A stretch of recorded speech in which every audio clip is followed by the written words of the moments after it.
Come, drift with us along misted waters where oars barely whisper, and let silver glimmer like moonlight in a merchant's palm.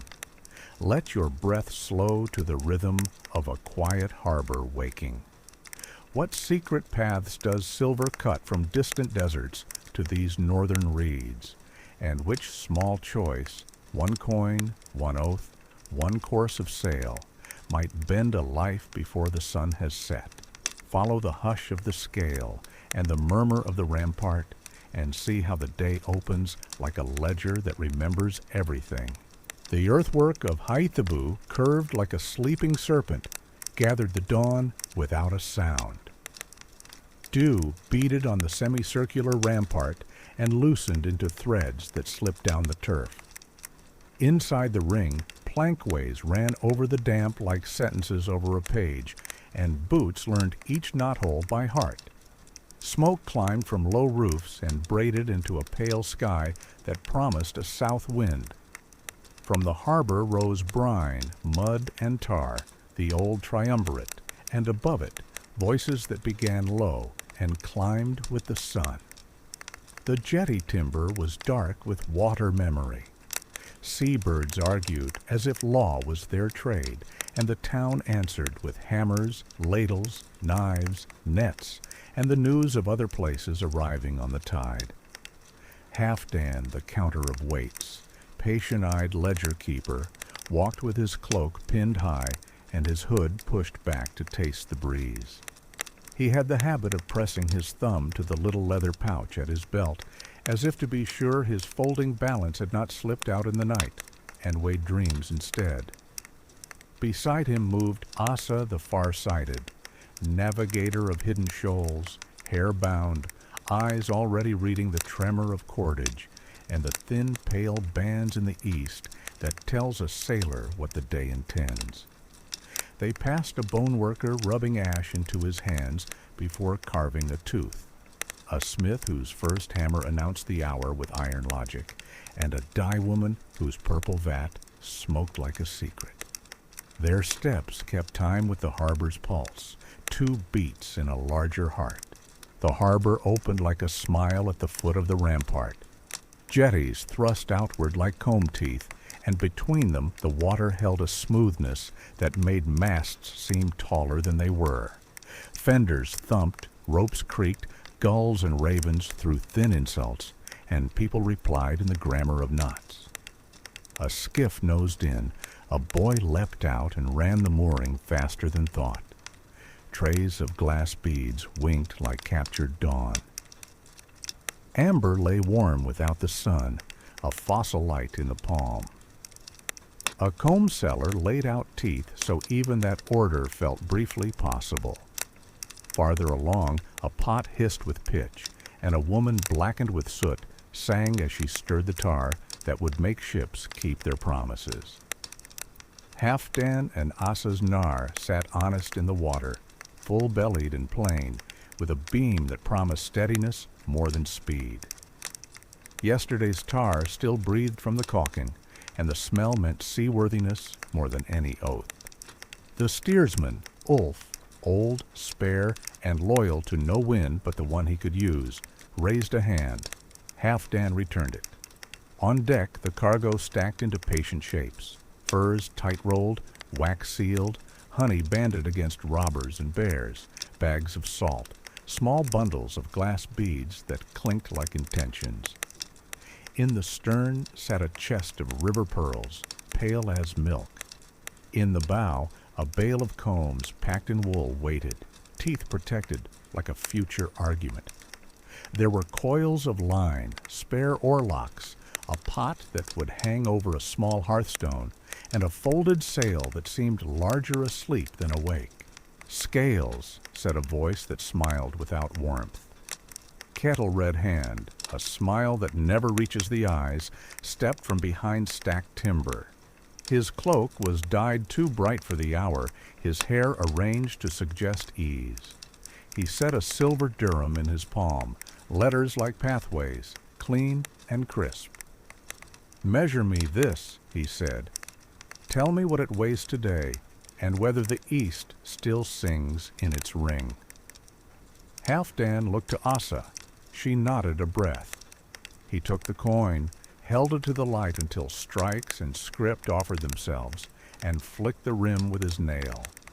The tone came back thin and true, like a small bell admitting its maker. He unfolded his balance. Bronze pans kissed the air. The beam clicked with the remembered grace of use.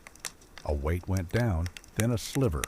The beam leveled and the scribed line kissed the horizon, fine as a hair. "Good silver," he said, "not clipped. Your smile is heavier than the coin kettle's lips tilted. The eyes stayed winter. If your belly is tied to your weights, you will never be hungry," he said, lifting the coin back as if the test had been a courtesy to Halfdan. "Sail early if you must." The wind rewards the careful he passed, his cloak's edge touching Halfdan's tunic like a dare, and sauntered into market shade. Asa watched his wake in the air. "He will move when we move," she said, and swear he thought of it first. The wind cares nothing for that Halfdan touched the pouch again. His balance was no jewel, just honest craft. 2 bronze pans, a folding arm polished by fingers, and weights of lead and bronze with bright insets that swore to a standard. Each weight had been argued into truth by a maker, and carried the memory of that argument in its cool metal heart. He had polished them like a story meant to be told again, each pause learned, each gesture ready. They folded into the market's early work. At a bead booth, the craftswoman's fingertips were stained blue-black with powdered glass. Halfdan lifted a string of green discs, new leaf color. In his head, he draped them over a wolf pelt, and the picture said it would sell. "From the North Shore," the woman murmured, reading his thoughts. "They keep their color if water loves them." 3 strings, Halfdan said, against wax and a south wind. The balance came out. The beam's poise drew 3 sets of eyes into one patient breath. When the line settled true, the woman smiled with her whole face, and the day turned 1 notch brighter. Next, the comb seller, jaws of beast tamed into careful teeth.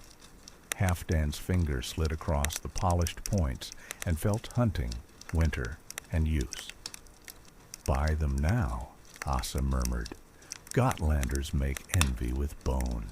You'll want Hedeby in your hand that does not shout." They bought them, and warm amber from a resin-breathed man, and salted fish from a woman who sold with the aplomb of someone who feeds a town. At the shadow of the rampart, Halfdan stood and faced the great earthwork. It curved like an arm about the town. From its top, one could see the spring that fed the marsh, and beyond, burial mounds like sleeping thoughts. Farther yet, though not visible, lay the Birka, spade and sweat, long-stitched across Jutland to draw a line where someone wished power to sit. Halfdan did not love walls. Walls call trouble the way low ground calls fog. But order lures markets, and markets draw ships like swans to a lake. The rampart was a promise.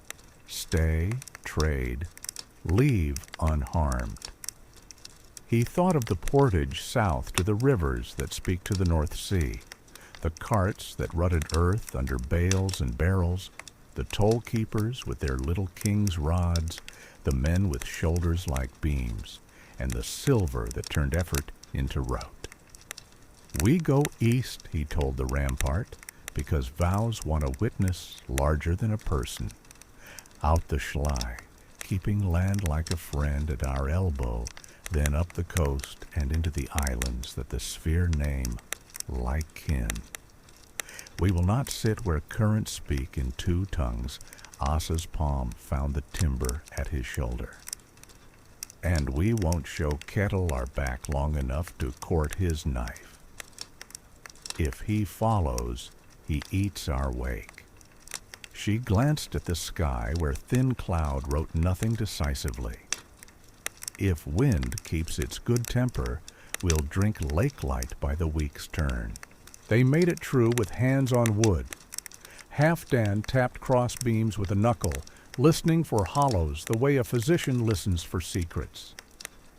Ulf worried the steering oar's leather strap, strong as a vow, and checked the peg that let the great tongue of wood talk to the hull.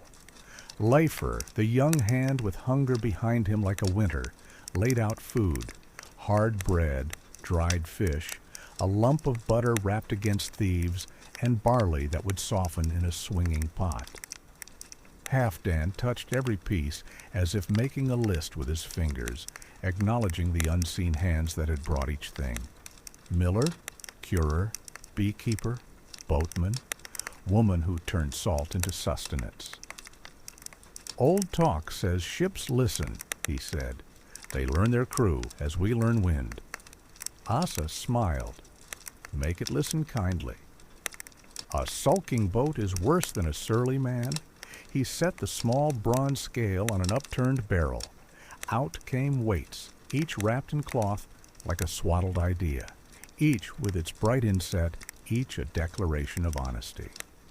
From another pouch came silver, not as coins alone, but as fragments. Hack silver curls from cut rings, wedges from old bracelets, whole coins with Kufic script, Christian crosses, or blankness where a life had worn detail away.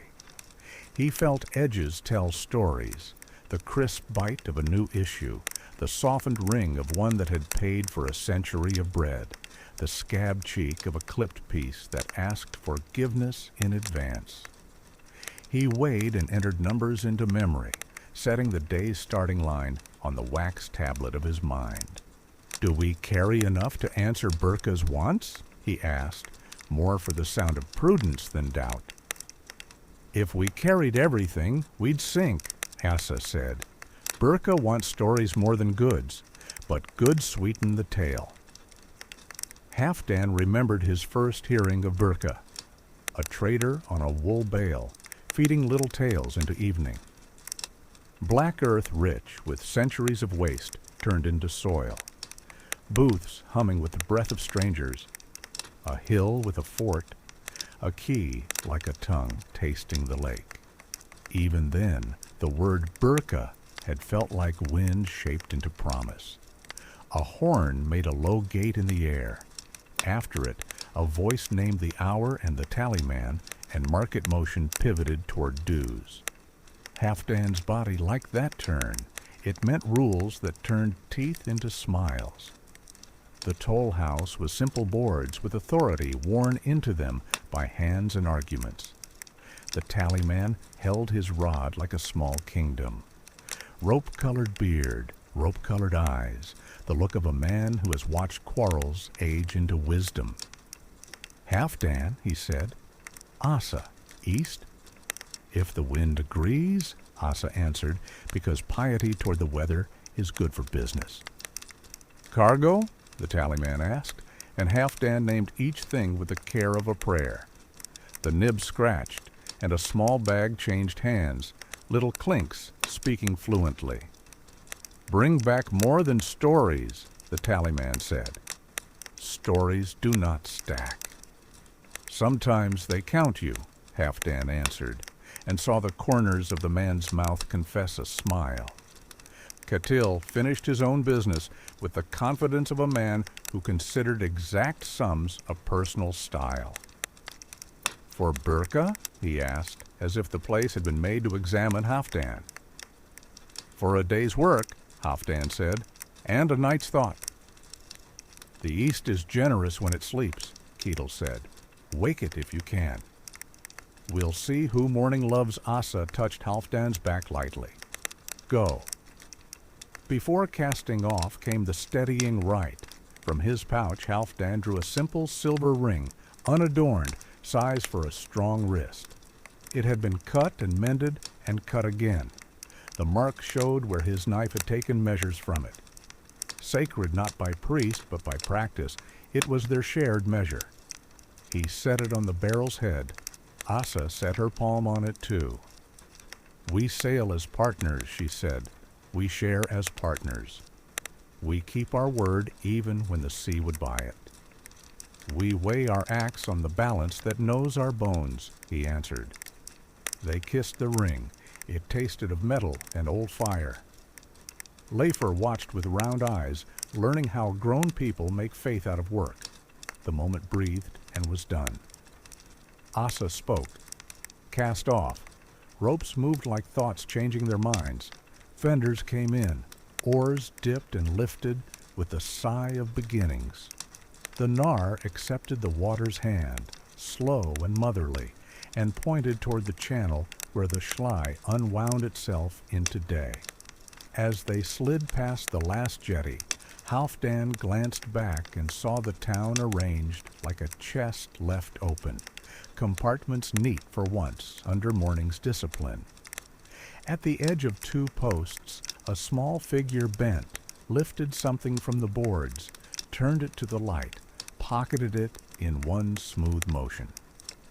Children and thieves are faithful students of repetition. Halfdan made a note. On return, a coin to angle a boy's hands toward work. He knew the glint, a cast-off weight slug, not worth its measure, but worth a lesson. "Mind the mouth," Asa said, reading the turn of his head as if the water had said it. "The river is a jealous listener." The channel hugged the land like a friend unwilling to part. Reeds wrote their green script and shivered when wind read them aloud. When the oars drew up and the sail unfurled, the boom creaked, the cloth took air with a pleased gorge, and the ship leaned into speed. Ropes began to hum the tone that ships know and people learn. The shore passed with the dreamlike drift that makes time viscous. The rampart curved away, and beyond it the unseen Danevirk lay like bones beneath skin, felt, not seen. Halfdan watched the water's surface for pale wrinkles that warn of shoal and for darker seams that promised depth. Ulf hummed a tune with no tune, a carrier's lullaby. Leifer counted gulls until numbers comforted into pattern. Asa let her gaze hop from riverbend to sky-cut, reading bird flight and cloud edge like testimony. She lifted a hand. The steersman eased to the lee. The knarr answered like a student who trusted both teacher and subject, steadying into the line she asked of it. Villages slid by, racks of fish, dogs frisking under boys' knees, women lifting nets like cloth. A man waved something that from deck distance could be greeting or warning. Halfdan raised his palm, the old travel sign that says, "No feud rides with me." The man let his arm fall. A mound green and smooth on a rise whispered of those who stayed. The land here understood burial and business. Halfdan approved of such mixed literacy. He let the East enter his thoughts grain by grain. The East meant dirhams, round, bright, named, stamped with curves that ask for trust. It meant purses that whispered, caravans that chimed, men who had never seen a pine. Between desert and this wet north lay a chain of bargains: furs, wax, honey, cloth, iron, amber, and human bodies. Words that made his throat tighten no matter how he set his jaw. He weighed silver against pelts that still remembered winter and felt right and wrong sit in the same handshake. If you cut a coin into 4, each quarter remembered the whole song when you flicked it. He knew that memory existed in metals and in people. By late morning, the schlei widened, and the Baltic announced itself in the air with a thin iron taste. The knarr felt the change and altered stride. Banks pulled away. Light opened. Far along the bent coast, dark dots moved. Other ships. Some were modest coastal craft with sails like bakery slices against gray. 1 or 2 were cargo-bellied cousins. Halfdan did not need to see Ketel's cloak to know he sailed among them, a quiet tooth in a smiling mouth. At the channel's mouth a porpoise rose, and another followed, neat commas on the sentence of water. 2, Leifer blurted, forgetting caution. For luck and speed. Spend neither yet, Ulf said, but his eyes softened, because even old hands take omens in the small denomination. Asa eased the sheet and spoke low, to win the way one speaks to a horse that agrees in principle, but wants to see your hands. The knarr leaned and took the open calmly. Halfdan thought again of portage. Goods hauled overland to the Eider and beyond, tolls paid in the language of measure, routes turned from swamp to road by partnership. Roads here were braided from effort. Silver was the grease that made braids hold. He honored it without worship, as one honors a good tool. The Baltic received them like a door opened by a practiced hand. The swell was modest, the sky a thin linen, the wind a south favor. Asa set the course along the coast to keep land like a cousin at their elbow. They would stop by evening in a remembered cove, drink from a spring with a taste of stone, sleep with room to swing if weather grew teeth. For the length of a long song, nothing troubled them.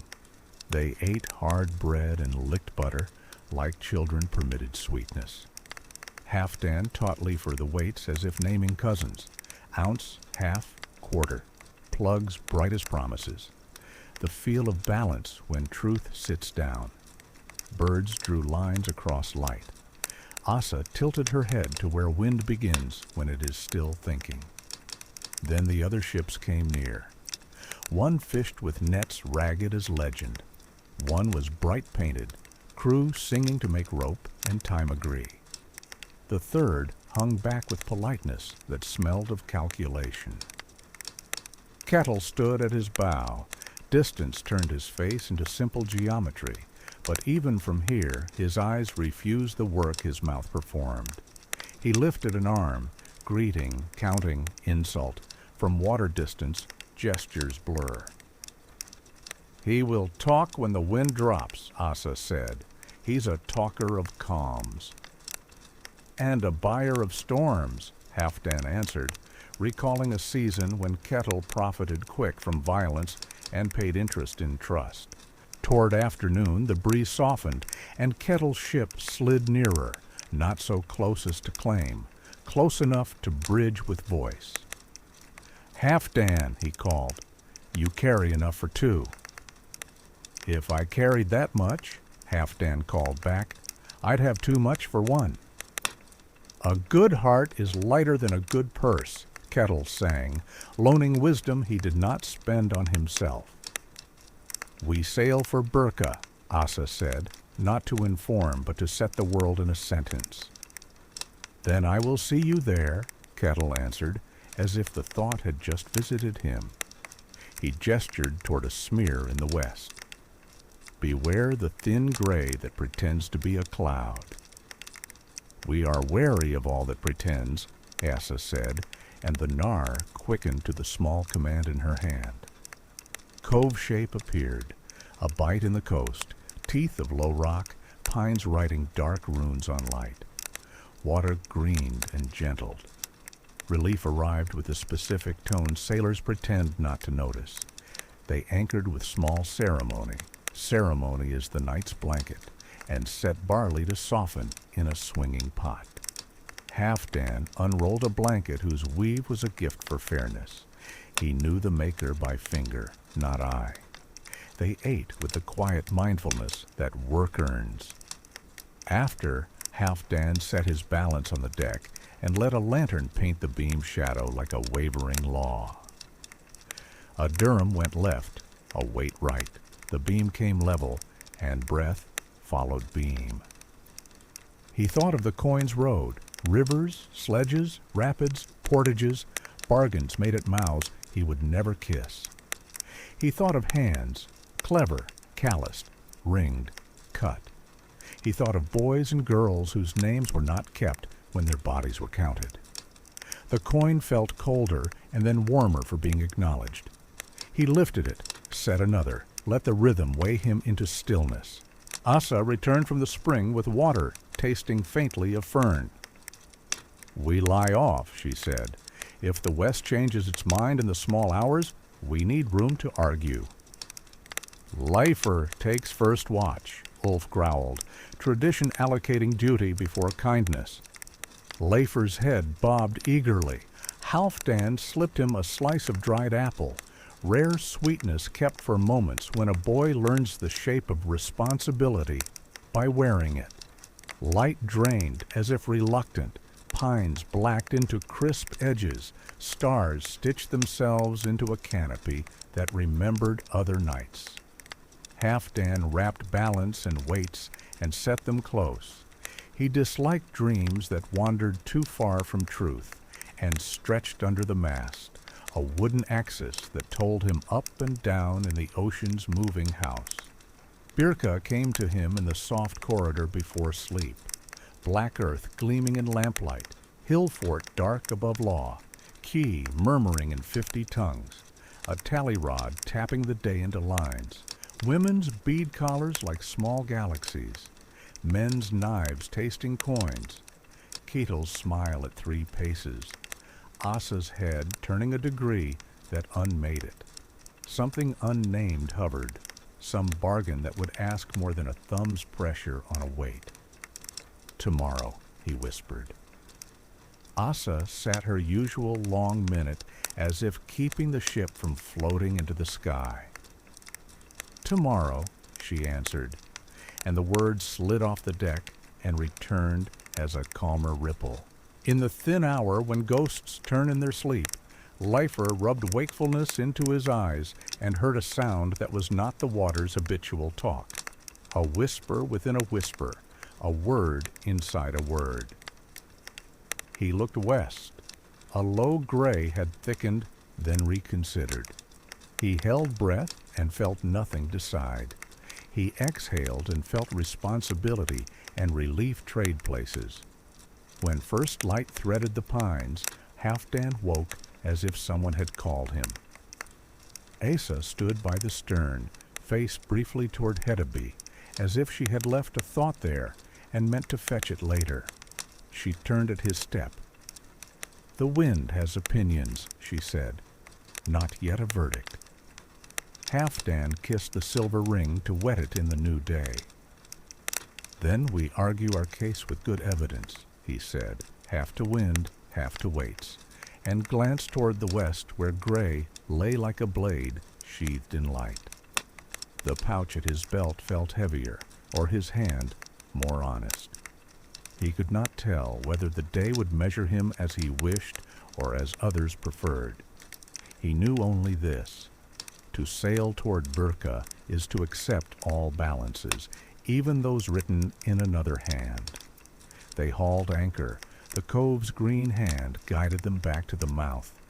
Outside, the open water waited, holding its breath. The gray at the far rim of the world unpinned and began to rise. "Let us see," Halfdan said softly, to wind, water, and the small, faithful weights that ruled him kindly. "Let us see what price morning asks." Dawn loosened itself from the pines as if a careful hand unthreaded a seam, and the cove where they had slept became a bowl of waking sound. The anchor chain rose with a patient iron music, links kissing water and then air, and the knarr, mindful as a beast that prefers purpose to pasture, turned her square-sailed face toward the mouth. A south wind moved through the woolen cloth as breath moves through a sleeping chest, and the boom, old companion, old tutor, answered with a creak that remembered other mornings and other measured risks. The smell of tar clung to everything. It was not a scent so much as a guarantee written in pitch. Halfdan stood near the mast with the attention he gave his folding balance. He had woken before the gulls, thumb against the small pouch at his belt, checking the presence of weights and beam the way a parent touches a sleeping child to feel warmth and life. Now he watched the leech settle, the yard bite clean, the belly of the sail take the wind without swagger, the The ship's timber underfoot shared a slow metronome with the water, and his ribs adopted it without asking permission. Asa the far-sighted stood at the steering oar, that great tongue of shaped oak strapped to the starboard quarter, translating intention into glide. Ulf, whose eyebrows spoke a dialect of their own, moved with unhurried economy. A half lift to call for slack, a tilt to ask for tautness, a downward lean to say, "Listen to the keel." Leifr, the younger hand, found himself between tasks and asked for one with his entire body. Bjorn, whose shoulders seemed built for stone as much as for rope, took the heavier jobs as if they had been laid down precisely to fit him. Ragi and Ingi, brothers by choice, measured the day by knots tied clean and lines coiled so that the ship would not trip on herself. The cove exhaled them. Rocks slid back like teeth under a smile, and pines turned from silhouette to honest bark. They cleared the shelter with the kind of elegance no outsider would notice, a matter of angles learned by nerve endings and of distances measured in the soft grammar of wake and water. Outside, the Baltic spread, pewter soft and serious, the swell lifting then forgetting, as if the sea itself were practicing patience. Along the coast, low smoke from quiet hearths wrote brief news on the morning. Farther still, the sky laid a pale blade at the western edge. The same thin gray Halfdan had marked the night before, more intention than threat. They ran with land on the starboard like a cousin walking in step. The shore read itself in a sequence of familiar marks, a single white boulder set like a tooth on a dark spit, a river mouth that wrote brown onto blue, a pale bar that only the unlearned would try to cross. Halfdan's eyes counted without appearing to count, barrels lashed fore and aft, bales of combs and cloth wrapped in wool and tucked behind the mast step, the chest of pearls like a secret kept near Ulf's hand. The little hearthstone in its iron sling promised boiled barley by noon and a more convincing supper by dusk. Spare pegs lay where a fumbling hand could find them. A sail needle big as a boy's finger slept with its thread in a wrap of waxed cloth. "Lead line," Asa said, not louder than a thought, and Leifr brought it grinning like a dog with a stick. The line was notched by hands that understood numbers better when they could be felt. The lead had a little hollow in its base, smeared with tallow so that the sea floor would leave a kiss of itself. Leifr swung, released at the right moment, felt the line pay out past his palms, and called in the voice that sailors use to tell the ocean their certainty. "5," he said, too proud to hide it. Ulf did not look. "5 and a hand," he corrected mildly. Leifr reeled in. Weeds clung to the tallow, green and honest. "We skirt the proud patches," Asa said. "Weeds love to hold a hull just to prove they can." The knarr herself, broad-beamed and deep-bellied, wore her purpose openly.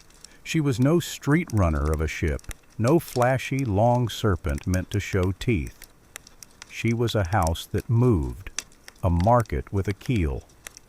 Her planks, oak on oak, had been riveted tight with clenched iron, and their seams had drunk enough tar to be faithful in any tone of weather short of God's disapproval. She liked a dozen hands, tolerated fewer when the sea behaved, and would, if indulged with care, carry the weight of a man's year without gossiping to the bottom. Historians would later measure her cousins, length at perhaps 16 to 20 meters, beam generous enough to be called friend, cargo capacity such that a family's fortune could settle in her hold and still leave room for bread and jokes. Halfdan measured her by the way his ankles learned her and by the steadiness of her argument with wind. They kept close enough to shore to harvest knowledge, far enough to spare the keel from surprise. The wind remained in the south, not drunk with itself, but serious, and the sail wore 2 reefs tied and tidy, little ears of cloth secured against gusts that often arrived as if they had forgotten to announce themselves. Asa could reef and shake out a reef with a seamstress's confidence, points through cringles, knot where cold hands can untie in the dark, yard lowered and raised with the kind of coordination that does not boast about itself because it keeps you alive. By mid-morning, the thin western gray lengthened by commas, a line of cloud writing in quicker hand. Asa's jaw replied with a small decision. "Keep her near the land," she said, and Ulf obliged by a degree. The steering oar hummed through his hand, an instrument whose music he no longer heard because he had heard it too often. The knarr's heel altered by the sort of angle that does not impress young men and means everything to those who have watched ribs part from planking. Raji and Ingi adjusted lashings to a better snug. Bjorn put his palm flat to the deck as if listening with the heel of his hand. Halfdan took out his balance on the upturned lid of a barrel, not to count gain, but to rehearse truth. He unwrapped the weights, each with its bright inset, each an oath poured into metal. Leifer leaned close, eyes big as the bronze pans. "The bright plug tells the world our measure," Halfdan said, "but the soul of the weight is in the part that no one sees." There is a parable there. Leifer nodded the way boys nod when wisdom offers itself without requiring their pride to bow. He filed the sentence beside other useful tools he did not yet know he would need. A sliver of ring silver went into a pan, its answer assembled in the other. The beam breathed once, twice, then made its happy marriage with the horizon. "Truth sits like this," Halfdan murmured, not proud, not slouched. They ate standing up, the way people do whose hunger is household and not event. The pot had softened barley into a small kindness. Dried fish gave muscle to the broth. A thumb of butter turned labor into flavor. Halfdan passed Asa a sliver of honeycomb. The way she smiled made the west's gray look sentimental. Ulf refused sweet on principle, the principle being that sweetness awakens memories that have no place on water. Leifer licked honey from his fingers as though a gold coin had melted there.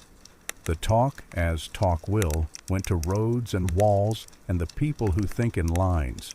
Raji knew a cartman who dragged goods across the low wet miles between waters, turning marsh into passage. Ingi had once been fined for following a deer path that a man had dared call private in a landscape older than all claims. "The Dana Birka makes Hedeby a door," Bjorn observed. "Doors charge those who pass." "And doors keep weather out," Ulf said, "except when they don't." Asa let them turn the subject until it flashed different faces like a coin spun on a table. "Walls make markets," she said, "and markets grow laws. Laws make smaller knives." Halfdan thought of the sluggish ditch he had seen with his own eyes where men had dreamed of dragging ships from one basin to another. He admired the thought, even if the earth had laughed. Around noon, the wind sent a stiffer letter. Asa read it in a blink and answered in her neat hand. Yard down a little, reef points tidied, cloth made patient, halyard belayed with a tenderness that promised future forgiveness. The knarr's heel came gentler. Leifer watched with his mouth open, and then closed it when he realized it was open. "A smaller sail in a good wind is a better friend," Asa said, and the sentence found a hook in him that it would use for years. The coast offered waymarks for those who had earned the right to see them. 2 beacons on a headland stood, thin and pale, one behind the other, and Ulf put them in line like figures set to add correctly. A low spit that had tricked more than one hull lay like a smile. They honored it with distance. The smell of land changed with the hour. Resin when pines thickened, mud where a river sighed, weed where shoals thickened like grammar. Far behind, too far for detail but near enough to count as company, a square of sail held itself like a breath. It could have been any trader. It could have been Catil Red Hand. The wind refused to gossip. Toward late noon, a small squall passed like a frown. The rain, thin as strings, combed the sea without malice. The wind under it asked for respect and received it. Halfdan felt the plank under his boot write a quick note to his ankles. Brace. And he did. And that was all. When the squall had written its sentence, the sky erased it with a sleeve. The water wore that after-rain smoothness that fools novice eyes and pleases old ones. They paused in the lee of a long sand to refill water skins at a spring that tasted of iron and fern. Bjorn and Ragi went ashore in the skiff, their oars whispering to the inlet, and returned with skins round and proud. Halfdan, left aboard, did inventory with his fingers. Beaver and marten rolled tight, fox with winter still tucked into its fur, wax and cakes sealed against curiosity, honey bound and banded, combs with their domestic teeth and woolen swaddling, glass beads sleeping like dawn on twine, salt that would buy fish from smell into law. He saw the market of Birka in these shapes. Sphere women weighing comb against mirror, Roos broker tasting silver with ear and eye, Gotland intermediary smiling with both charity and arithmetic. He saw a tollman with a tally rod and a small chapel where a cross had been carved shallow so that it would offend no one too deeply. He saw Asa's hand on the oar and Catil's smile drifting a pace behind his shoulder. He saw a coin in his pouch that would argue with his beam in a thin voice and require a different price. They moved east again. The afternoon went by in that kind of authoritative quiet that belongs to competence. Ulf told, without recommending, a story about a stone through which men claim to find the sun behind gray. Leifr wanted to believe because he wanted to keep a talisman between his fingers. We carry eyes and memory, both lighter than stone, Asa said, and if we misread, it will be our fault rather than the fault of magic. Halfdan filed the tale with the other small stories that travel carries, and that sometimes, even when false, make a man brave enough to hold a line until the truth of wind arrives. Before evening, they slipped into the lee of a headland that Asa liked to use for teaching the ship new reflexes. They raised and lowered the yard twice, reefed and shook out, tied points and untied them, so that hands would know in darkness what fingers must do when the mind panics. Bjorn showed Leifr how to look without moving too much. If your body writes its own large letter on the air, other men read it. Ragi and Ingi practiced the same knot until it learned to tie itself, because sailors are conservative people who trust only what has proven. It can be found in the dark in a hurry. They anchored that night a little farther off the land's breadth than the night before.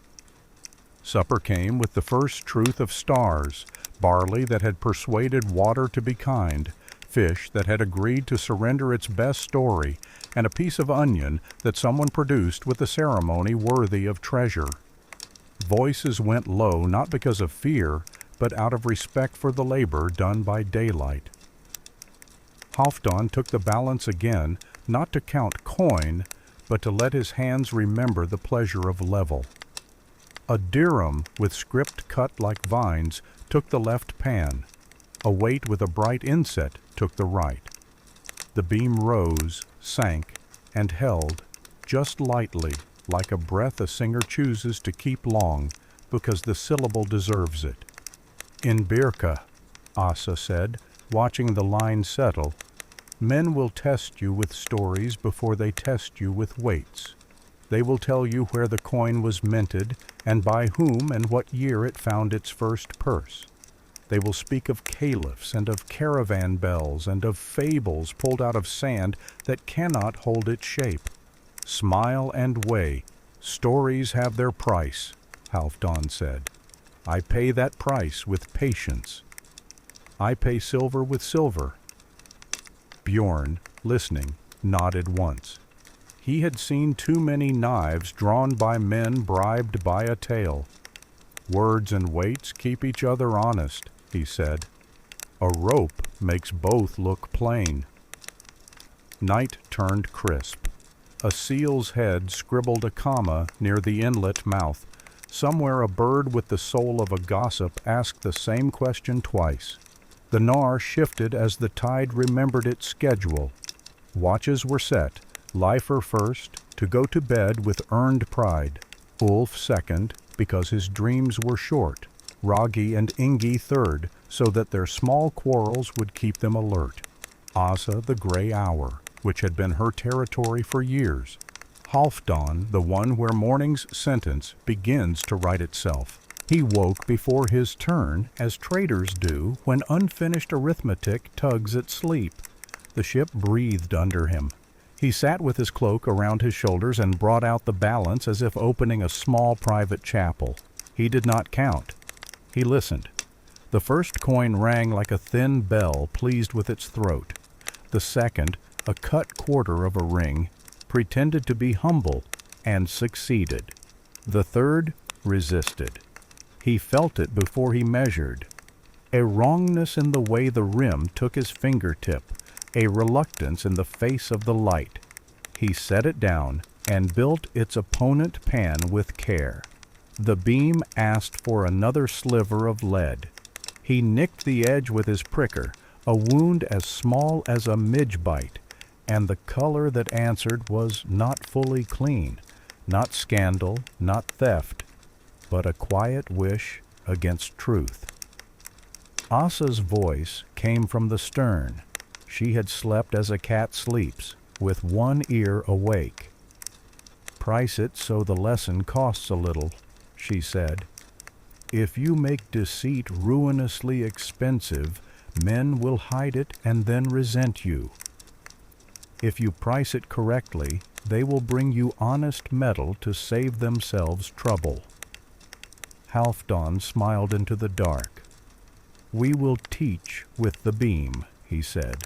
"We will not preach." He lay down again for a handful of heartbeats and let the ship persuade him to rest. The gray hour stepped aboard with clean feet. Asa stood already with her hands on the steering oars thought. She measured wind not by flag or cloud, but by how the skin over her knuckles agreed or disagreed with the air. "Up," she said, and the word had a different weight for each of them. Leifer sprang like bread from a hot stone. Ulf unfolded with a grunt that had become over the years a charm against pain. Ragi and Ingi arranged their limbs into usefulness. Bjorn rose with a deliberation that said he could lift the day if asked. Mist hugged the coast. No thief, just a neighbor who thinks closeness is kindness.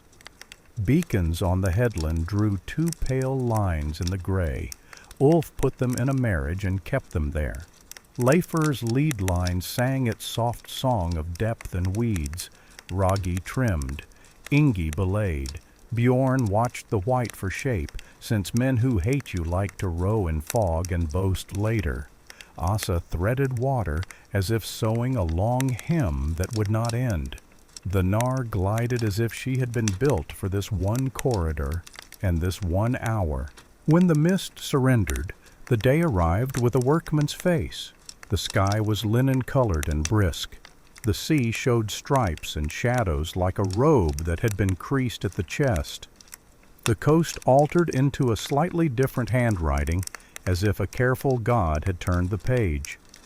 Far ahead, not yet for them, but in the book they would soon read, the idea of many islands hinted itself, channels braided like hair, rocks strewn like dice left after fortune had gone to bed. Asa's mouth curved, not in smile, but in readiness. Halfdan felt the ship pay more attention under his feet. He placed his hand where his pouch lay and did not count, only reassured himself as he might have reassured a partner with a touch. Noon brought another pause for fresh water. There is no virtue in drinking salt, and a chance for Halfdan to rebind a wrapping that had slackened around a bundle of combs. He liked the feel of their teeth under the wool, domestic promise made out of a predator's jaw. He imagined a sphere woman in Birka testing one with a turn of her wrist and letting the price she offered show respect for both craft and distance. He imagined, too, a roost trader haggling in that way that asks the seller to prove what he already believes, and then conceding the last sliver to save his dignity. He imagined Kettle seeing the same market and deciding, as he often did, that the shortest road between two prices was a lie. He imagined the thing circle on the hill where lies go to have their cost weighed. They set out again, a little higher on the wind to keep clear of a shoal that stretched its fingers like a child at the edge of a table. The square sail, which some outsiders think can only go with the wind, made its diagonal peace with the air.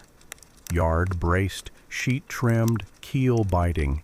The knarr moved as a compromise written so cleanly you would mistake it for enthusiasm. Asa said nothing because the doing said enough. Ulf hummed a tune with no melody and all memory. Leifr tried to match it and failed kindly. A fishing boat crossed their course, its crew gathered at the net like monks over a text.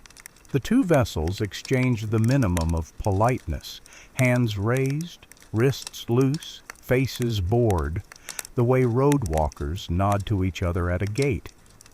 News travels that way, in glances. There is no sudden weather, no men with red shields in the next cove. The herrings are fat this week. A skiff went out and did not return. The tollman at such and such a place is counting heads as if they were coins. Halfdan caught what could be caught at that distance, then let it go. A man can drown on too much news. The day's last reach ran sweet and even.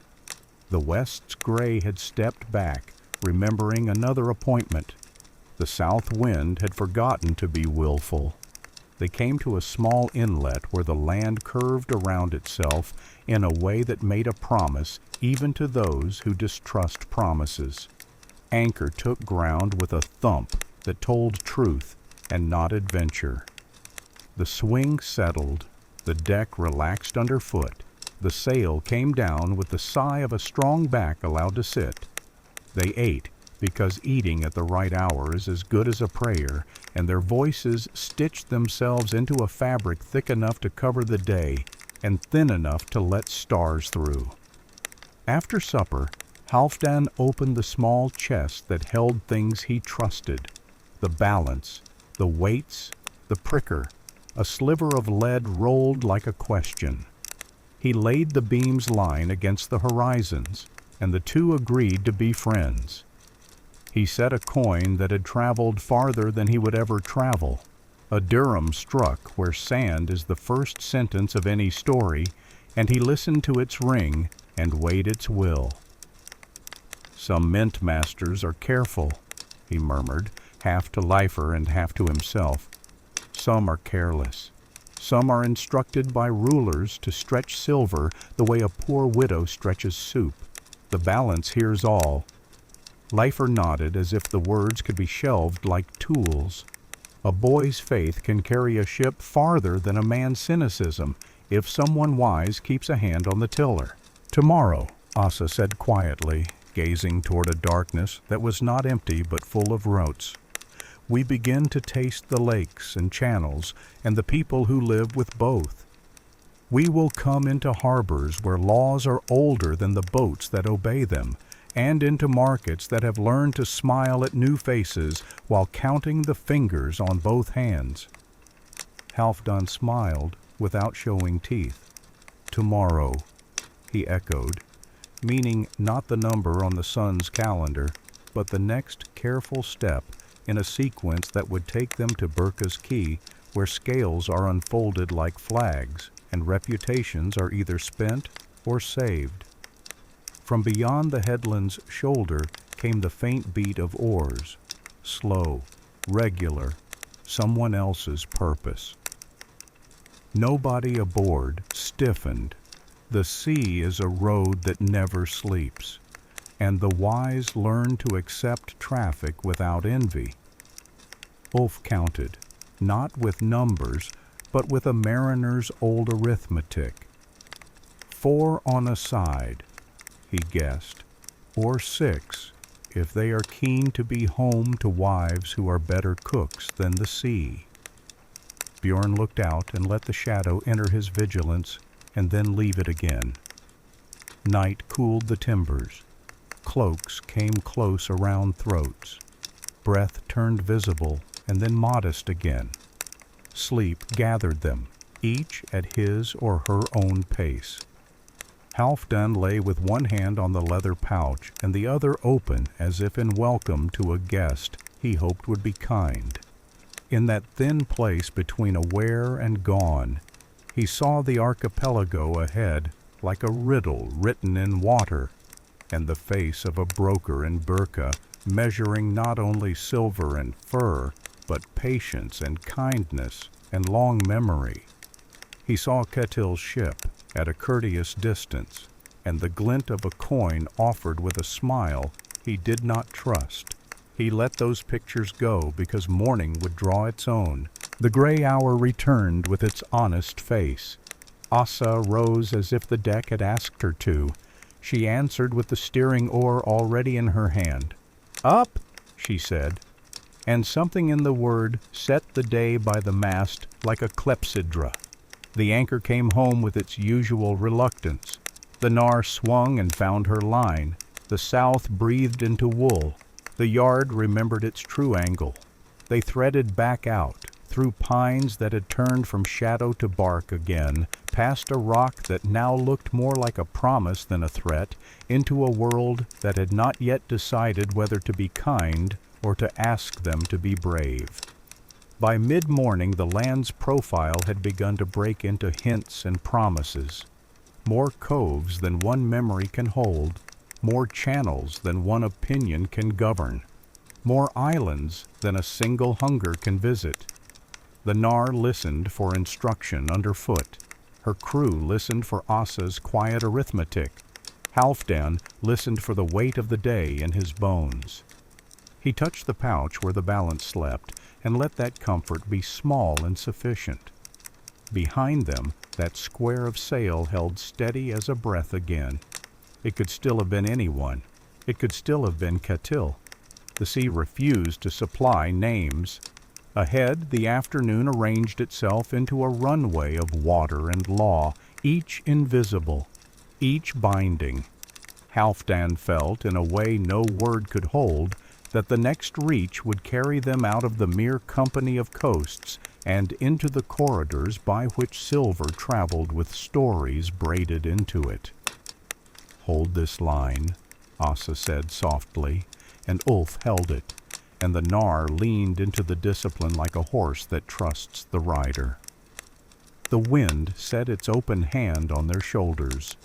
The east did not so much beckon as exist, and they moved toward it with the steady hunger of people whose work is to arrive. And somewhere down among wax and beads and combs and pelts and salt, a single coin shifted again against the leather, pressing like a thought that meant to be spoken very soon.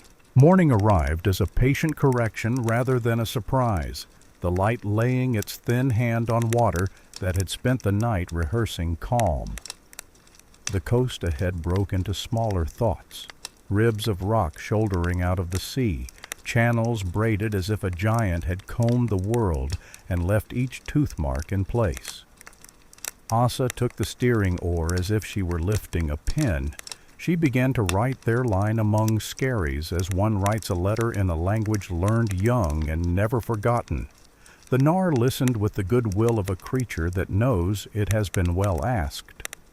Halfdan moved as he always did when the day sharpened, the pouch of weights under his palm, the mind clearing like a pane rubbed with wool. The coin that had pressed against leather the night before felt articulate now in his thoughts, as if it had proposed an argument and expected the beam to judge. In the quiet between islet and islet, he heard other small voices, oars somewhere unseen, a gull that had a complaint with no object, the woolen sail easing itself into each breath of south. They slid into a shelter traders had used since some nameless first time, a notch of rock with a shingle curve, enough depth to float a heavy hull, enough quiet to make voices carry in the right measure. A fire scar years old had blackened a flat stone. The stone accepted new coals as if gratitude were its profession. Men and women in other vessels were already there. A low Russ riverboat whose lines made a joke of sea swell, a Gotland skiff with its neat, narrow competence, a broad workhorse wagon barge whose owner had more faith in rope than in luck. No one called it a market, and no one needed to. Such places grow commerce without inviting it. Halfdan raised a hand the way men raise it when they mean both greeting and neutrality. Eyes read hull and rig, and the way a rope speaks when it is coiled. A tall woman stepped lightly from the Gotland boat, hair braided tight against wind and habit. Svala of Gotland, broker with eyes like wet flint, wore a blade at her belt the way some wear a thought. There, but not for show. Beside her stood a young man with a quick mouth half hidden behind a beard he had not yet earned. Yaropolk the interpreter, tongue that learned both prices and prayers, carried a pouch that rang faintly when he moved. The Roos boat steersman watched without moving much, the stillness of a man who lets others spend their questions before he offers an answer. Asa nodded to Svala, and the nod had history in it, the kind that runs on fairness more than affection. Wind enough in the south to honor the skerries, Asa said. A day with adders, small dangers, beautiful if you love them. Svala's mouth tilted. A day that lets honest people get their work done. She glanced at Halfdan. Do you carry silver that tells the truth when asked politely? I carry weights that ask well, Halfdan said, and lifted his pouch onto the flat stone the old fire had warmed. His hands made a small altar of the place, beam unfolded, pan set, the thin scribed line ready to meet horizon where eye is satisfied. Svala unfurled a tight leather wrap and let a few coins whisper onto the stone. There they lay, a scatter of round faces bearing letters that curled like vines under some desert sun, some so crisp the strikes looked recent, some rubbed to the softness of much travel, many with the small peck marks that northern testing fingers had left as a language of doubt. The sun found the shallow pricks and filled them with light. Test, Svala said, with no pride in the word and no apology either. She picked up one coin and turned it with 2 fingers. Bukhara, she observed. A clean hand. Yaropolk murmured a city name that matched hers, as if making harmony. Samarkand, Svala added, setting down another. Half-worn. A cousin with less sleep. There were older ones, Abbasid issues that had traveled a longer road and been loved thin. A few had been clipped cleanly, the circle sliced to a better ring, and the leftover given to knives in debt. Halfdan touched the pricker without yet using it. He lifted one coin, flicked it with his nail, and listened for that thin bell sound that satisfies as much as any priest's chant. The ring came true. He set it in the left pan. In the right he laid a weight whose bright inset told others its loyalty, and a sliver for the coin's small pride. The beam rose a degree, considered, then settled in that posture he loved. No swagger, no slump. He nodded. "Truth loves company," he said, and moved to the next. Yaropolk leaned in without overstepping. "They say," he said, "that the salmonid mints in the East took pride in silver pure enough to persuade even unmusical men. Bukhara likes to be praised. Samarkand likes to be worshipped. Shosh makes coins with a face that forgives." Svala shot him a look that said, "Enough." Halfdan smiled. "They say many things in markets," he answered. "I listen to what metal says when it sings and when it weighs, and then to the hand that offers it. The rest is poetry, and sometimes poetry is worth a little coin." He came to a piece that had the faint wrongness he recognized in his fingers before he knew the reason. His thumb told him the skin was not right, the rim too soft, the look of a face that had been fed too much base metal and then asked to behave. He set it down in the pan without showing his mind. He built the other side and watched the beam insist on an extra sliver. The pricker nicked the edge, and the wound did not shine as cleanly as honor. He held it to the light. The coin blushed with a dullness that tried to be modest. Svala's brows lifted a fraction. Yaropolk spread his fingers, a gesture that in any language meant caution. "Not fraud," Halfdan said gently. "Not a lie that would get a man thrown out of a thing circle. But a wish against truth. I will price it for what it is, not for what the letters brag." Svala's blade hand twitched a thought closer to the hilt, not as threat but as reflex. "Price it fair," she said. "If you punish every small deceit like a murder, men grow secret. If you indulge them, men grow bold. The road is in between Halfdan, named a figure measured in weight rather than in names, a careful subtraction from the price the piece would have commanded if it had brought a cleaner conscience." Svala watched his mouth and not his beam. Yaropolk's eyes went to the pricked wound, then to Halfdan's face, then to the beam. The Roos steersman shifted without entering the conversation, the way a river shifts when a new boat's weight touches it. Svala nodded. "Done. There is grace even in counting, if you do it with a still hand." They worked methodically, the good rhythm of markets that respect each other. Asa set out their own small offerings. The combs wrapped in wool, teeth aligned. A necklace of river pearls, pale enough to make men pause. A handful of beads green as leaf light in May. Svala took the combs as if they were instruments and passed one through her hair with a seriousness that made Leifer forget his eagerness and stand a little straighter. She weighed them by touch and by the way her face understood the women who would buy. "Good Hedeby work," she said. "Teeth for hair that means to be arranged rather than conquered." While they bartered, a man with a ring-silver bracelet heavy enough to anchor speech stood near to watch. He had the look of someone who is made of one piece, belt, chest, jaw, all carved from the same steady timber. He turned his wrist, and the ring gleamed. Halfdan's eyes could not help going there. The ring bore marks where knives had shaved measure from it, old slices that had turned the circle into a gapped path. The man saw his look and smiled with the softness that comes of having been seen well. "An oath once," he said, in a voice that had both the sea and the Volga in it, and now a purse with a memory. Halfdan inclined his head. "Ring silver keeps faith better than the men who cut it. he said, and laid a dirham against the beam as if to prove the world sensible. The ringman nodded again, approving the sentence because he had known it long before today. On Gotland, Svala said without turning, the earth keeps that kind of memory for thousands of people who did not live to spend it.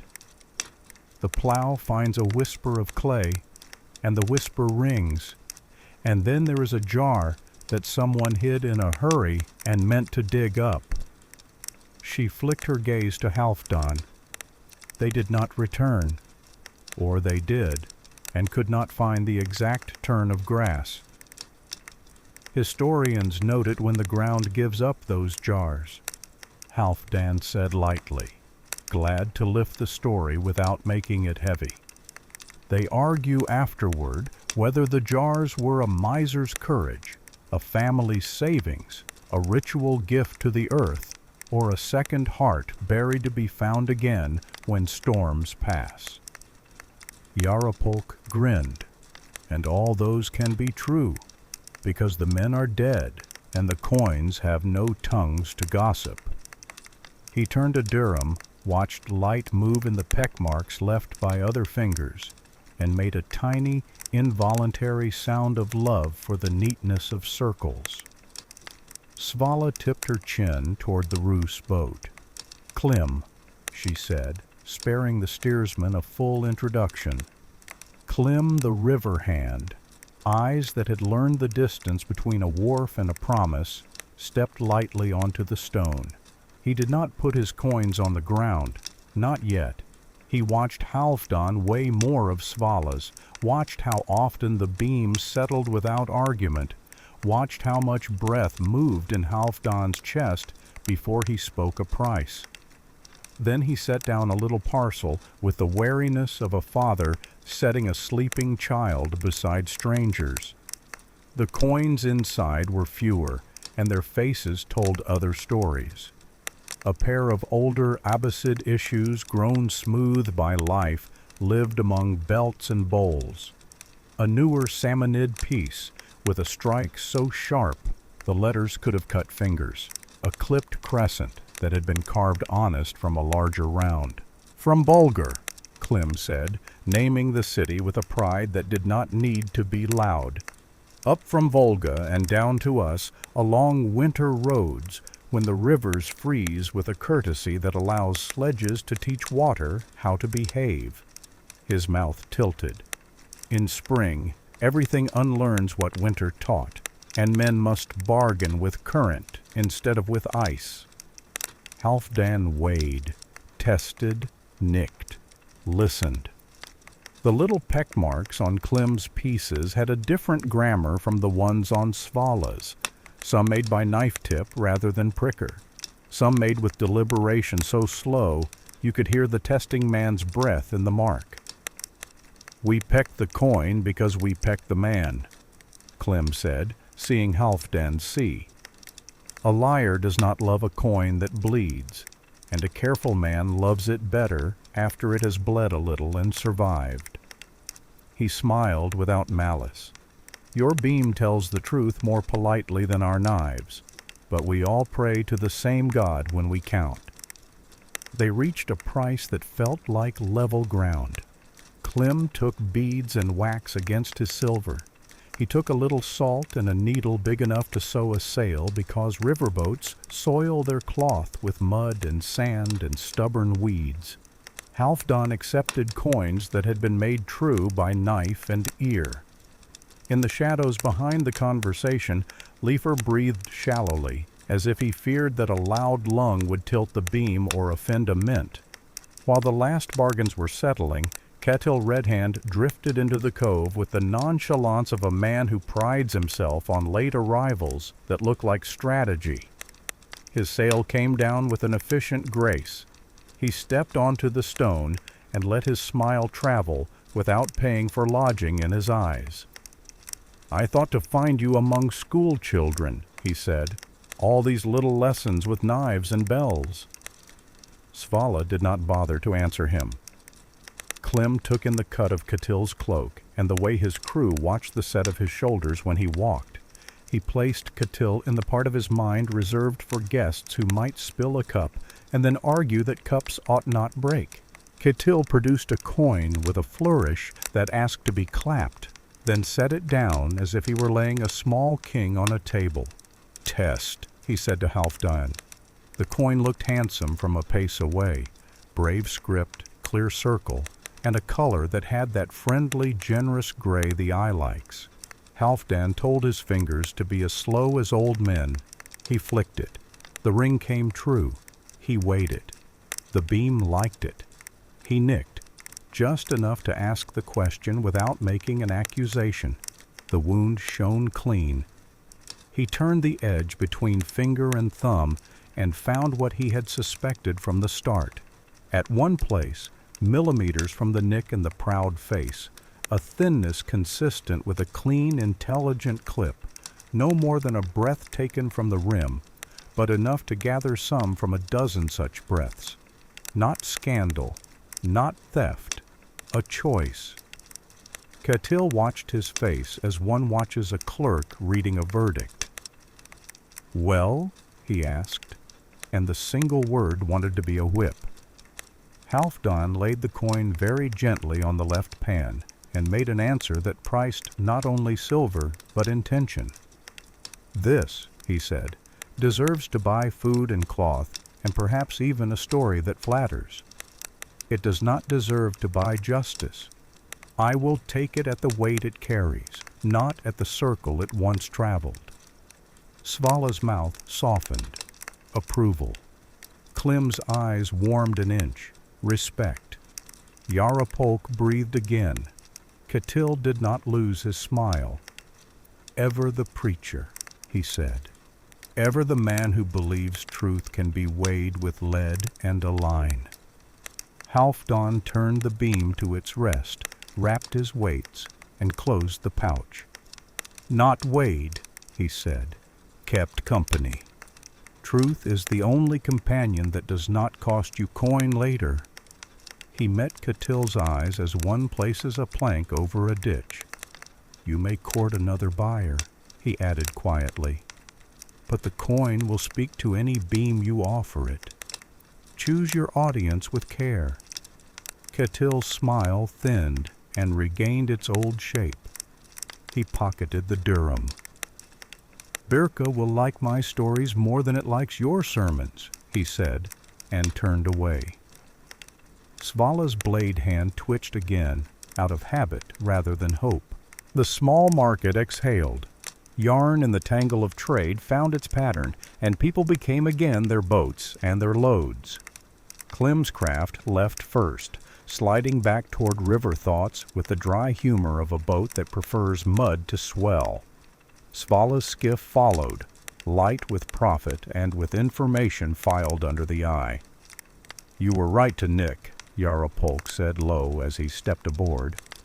"Men who fear a small wound spare others greater cuts." He grinned. "Also, curiosity is a merchant's best spy." Asa and Halfdan stowed their own small world.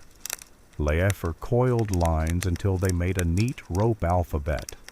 Bjorn, who seldom spoke when the daylight had already told enough truth, patted the beam once with the back of his hand, a gesture that meant more thanks than words could hold. Ulf took the steering oar with the comfortable disdain of a craftsman for tools that pretend they are not simple. The knarr moved out of the notch and found the old music again. The day shifted tint. Clouds laid a gauze over brightness, and the water wore that strange glow the Baltic takes on when it is about to be thoughtful. Halfdan stood by the mast and let the stories of the cove arrange themselves inside him, the coin with the honest face and the thin edge, the ringman whose bracelet had been an oath and then a purse. The way Svala's and Klim's different grammars had nevertheless told the same truth when held to the beam. If a man were able to see from above, as ravens pretend they do, he would have watched silver move, not as kings imagine, along roads of decree, but as traders know, along ropes of trust that bind harbors to kitchens and rings to children's shoes. He spoke this thought half aloud, and Asa answered, as if he had meant it to be heard. "Trust runs on small daily things," she said. "A clean weight, a nick made without malice, the way you touch a coin before you price it, as if you remembered that someone's mourning depends upon that touch." She shifted the yard a finger's breadth, and the ship took a kinder angle. "A town can be built on that. Farmers can sleep because of it. Even raiders hesitate if the market keeps their families fed without needing a sword." Historians later will call it something like systems and make it sound like a mill built by wizards. But it is only people doing one right thing and then another. Toward afternoon they threaded cuts so narrow that the knarr's shoulders nearly brushed the stone, and the sound of shallow water under them took on a delicate, bell-like tremor. Leifr learned to keep his breath, for even a breath poured too hard onto silence seemed a risk. They passed a place where low piles of stones made a line like the vertebrae of some drowned beast. Ulf pointed with his chin. "Men make cairns for other men," he said, "because the sea moves its furniture around and calls it decoration." Asa marked each line with the exact placement of her eyes and kept the knowledge without tiredness. Halfdan imagined the map in her head and felt the sort of awe one keeps private out of love. When they had water enough under them to make boldness less stupid, Halfdan brought out his wax tablet and stylus from a wrap of cloth that smelled faintly of smoke and wool. He smoothed the wax with a warm palm, the way one comforts a worried child. He made small marks, what he had spent to Svala, and what she had spent on him, the prices Clem had allowed himself and the ones he had resisted. The wrongness in Catil's coin measured in notches of conscience rather than in numbers. He added no sums. He merely made shapes that his mind could return to in the dark and trust. Leifr watched as if writing were a kind of weather. "Will there be a day," he asked, "when men take coin for the face it shows, and not for the weight it brings?" Halfdan smiled with a patience that grew from the same root as pity. "Perhaps," he said, "but wits love to pretend an image can carry all the burden of trust. We name kings, and then let their heads argue about bread. Bread listens only to scales. So do boats. So do marriages." Leifr frowned as if he had been told that the moon had a seam. Then he nodded. He would test the truth of it for himself, selling small things in small markets before he had to sell big things in halls with grown men watching. They made their evening in a cove with a shallower welcome than the morning's, a place where the water thought about being land and the land thought about being water. The knarr sat quiet, rope humming faintly as if remembering wind. Supper was better than fare, but worse than feast, which is to say exactly right for a day that had spent honesty. After, Halfdan brought the beam to the upturned barrel and let the lantern draw the thin line on wood, making law out of shadow. He weighed a ring piece with bite marks on its cut edge, teeth that had tested not the silver, but the story of the ring's former life. He weighed a coin with a cross scratched into the field by someone who had needed a small portable prayer.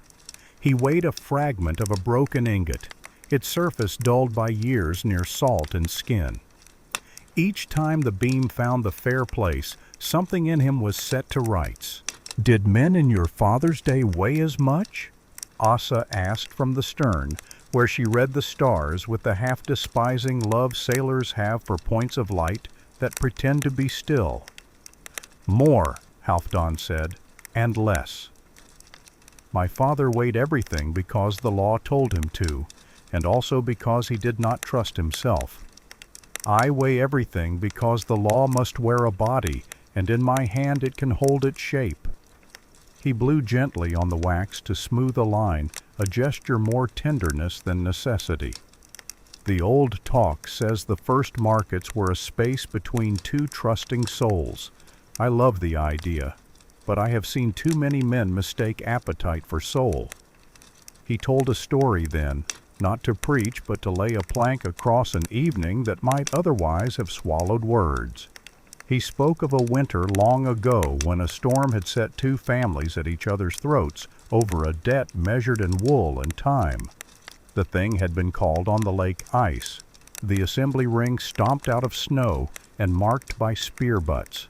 Men spoke, women spoke, old men repeated themselves, boys repeated others, and at last a traveling broker had taken out a beam like Halfdan's and set it in the circle and weighed the argument in the only unit nobody resented, weight. His beam had settled, and so had breath. "Since then," Halfdan said, "I have trusted the click of a hinge more than the crack of a voice." He smiled. "Historians will tell it differently, with kings whose names shine. They will not write the beam into their story because it is not handsome enough. But this small hinge has kept more knives and sheaths than any crown." They spoke less after that. The night's first thin cold was a letter slipped under the door. Ulf's low song, which never had words anyone else could hear, kept company with rope and plank. Leifr nodded with the helpless dignity of a boy who refuses to sleep until sleep makes its own decision. Bjorn rolled his shoulders and found a place to lay his weapon where it could be reached by his left hand if the right were busy. Ragi and Ingi held a whispered argument about nothing that would have made sense in daylight and made a perfect lullaby now. And somewhere beyond the shoulders of rock, the water outside the cove made a different sound, as if a larger water waited not many miles away, one that breathes in slow inland words. Alfs, in old tales, are said to live where rivers forget they are water and think themselves road. Without admitting superstition, Halfdan let himself imagine the lake beyond, broad, studded with islands, its shoreline dressed in the business of a market that had learned both hospitality and wariness. Birka lay in that imagined space like a promise that did not need to raise its voice to be believed. They were up in the gray hour with hands that remembered what to do without waiting for commands. The anchor came up wet with the taste of weed. The skerries allowed them out as if a toll had been paid. The south kept its bargain. The course bent a degree toward more broken coasts, where the channels ran like veins in a palm. They overtook two fishermen who watched them pass with the incurious gaze of men who have already married their day. A small shrine on a point showed a wooden pole with a bird carved on top, raven, or perhaps a sea spirit tamed into domesticity. Its face turned to where wind is born. Asa nodded to it without superstition. Respect is not worship. At a narrowing where channel and channel crossed and then repented and crossed again, they threaded through a short-lived confusion that made even the knarr wonder whose idea this route had been. Ulf kept the beacons in a marriage until they quarreled. Then he found them new partners. Leifr read the line of bubbles on the skin of the water and learned, wordlessly, what weeds announce from below. Ragi and Ingi kept the yard braced so that a small shift of wind turned into obedience rather than argument. Bjorn watched the white edges for the shape of surprise. Halfdan felt in his ankles when they had agreed with the place. By mid-morning the sea's color changed. It took on the particular green of waters that have other waters inside them, fresh running into salt with the complicated politeness of cousins. The air smelled different, less of endlessness, more of banks, mud, reeds, and 1,000 uncounted lives that lay in the shallow edges.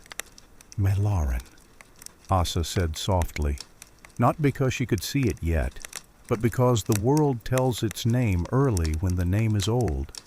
The word laid a coolness on Halfdan's tongue. He touched the pouch once more, the weight of the beam, the family of small metal truths, and felt their mass answer him like a centered thought. Kettle's sail showed behind them, not as near as annoyance and not as far as comfort. He held his distance like a bargain he intended to break later in a manner that would allow him to claim he had not broken it. Halfdan did not spare him 2 glances. The course demanded one's best attention now, the work that looks like grace to landwalkers and like arithmetic to those who keep alive by it. The islands multiplied, and channels questioned, and the south wind signed its name on every page. "Hold this," Asa said quietly, and Ulf held it. The knarr leaned into obedience as if obedience were pleasure. The beam in Halfdan's pouch gave a tiny, imagined click, the sound it makes not in air, but in the heart when the line falls true. Ahead, so faint that the mind hears it before the ear does, came a suggestion of harbor life, not a roar, nothing crude, only that murmur that towns keep in their throats when strangers are almost within the courtesy line. If there was a bell somewhere, perhaps the little chapels, perhaps a forge's, it placed only the softest thread through the air. Halfdan took a breath he did not recognize at first as his own. "By night," he said, too low for Leifer to hear, "we will lay our weights on a Birka table and let their beam amend us as we amend it."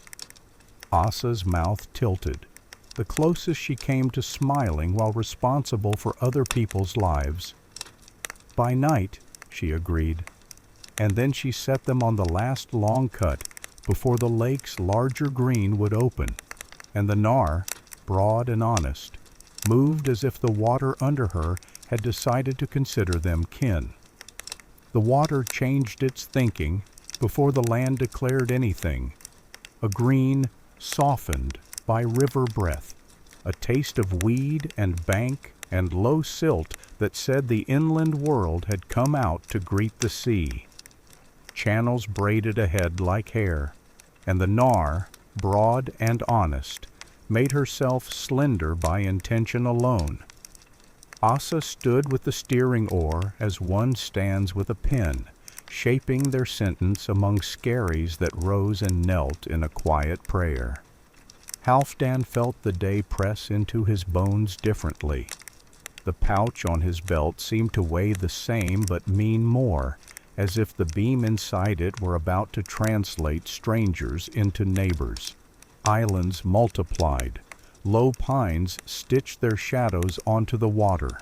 The south wind wrote its old signature on the square sail, and Ulf, without looking up, corrected the letters so they would be read properly by shore and ship alike.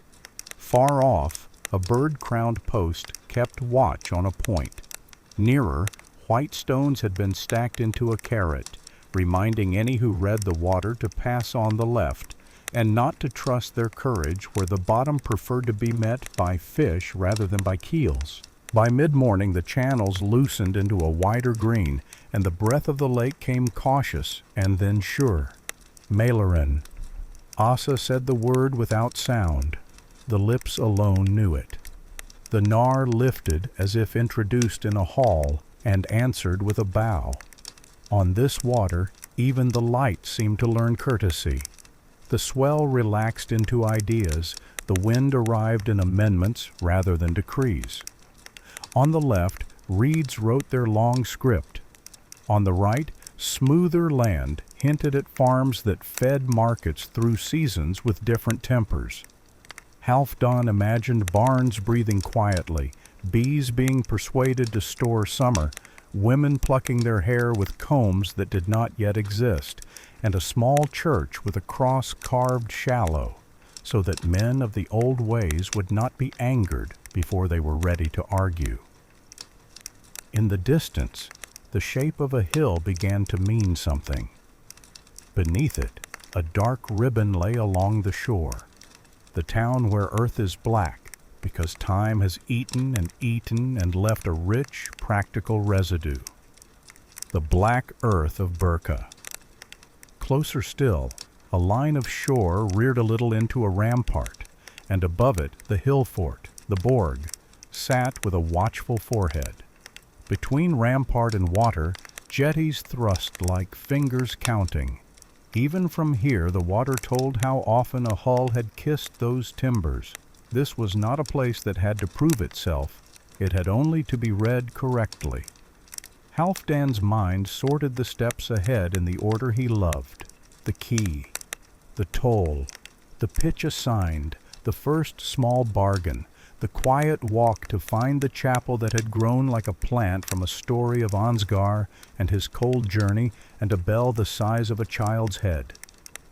Historians would later note dates and degrees of belief, and whether a church had truly stood where people pointed and said it had. Halfdan needed only a place where a man could brief his breath and accept that the day had other voices than his own. Ketil's sail kept itself at a polite distance, neither insolent nor absent. He was wise enough to let Birka speak first. They made the last cut through low islets where oars seemed to prefer to whisper, then came into the roadstead where anchors know their business. The quay waited, busy without hurry. A longboat had just pushed off with men whose faces had the satisfied weariness of those who had haggled and then eaten. A skiff bumped. Dogs practiced the art of being near fish without earning kicks. A woman turned glass beads in sun as if to wake their color in front of potential lives. From the rampart a few figures watched, not suspicious so much as skilled in naming. "Bring her in easy," Asa said, and Ulf did. And the knarr answered with that dignified willingness that makes crews fall in love with wood. A pair of boys ran along the planks with lines as if they had been born with them. One tossed, and Bjorn caught, and the knot went down on the bollard with a sound that says, "We have agreed." A man stepped out from the shadow of a post and let the daylight write his work on his face. Ottar the tally-rod, keeper of dues, wore the thin authority of an office that could be despised by fools and prized by everyone else. He carried the rod that other men sometimes treated as a small king, not because it deserved a throne, but because it measured the distance between strangers and law. Behind him stood a woman with a narrow desk strapped to her belly and a pen that had the look of having been cut twice before the ink agreed to its purpose. Ragnfrid, the reed hand, garrison scribe, took things down as if to make memory jealous. "Name," Otter said, not coarsely. "Halfdan," Halfdan answered. "Asa." "Home?" "Hedeby." The word turned heads the way a good name turns them, not for gossip, but because gates respect other gates. "Goods?" Halfdan named them, not in the voice of a braggart, but in the voice of a man who meant to exchange breath for coin fairly. Furs, beaver, marten, fox, wax and honey, salt, combs, beads, pearl, a little iron, a promise of news about south winds, and prices on the schlei. "Partners?" Ottar asked.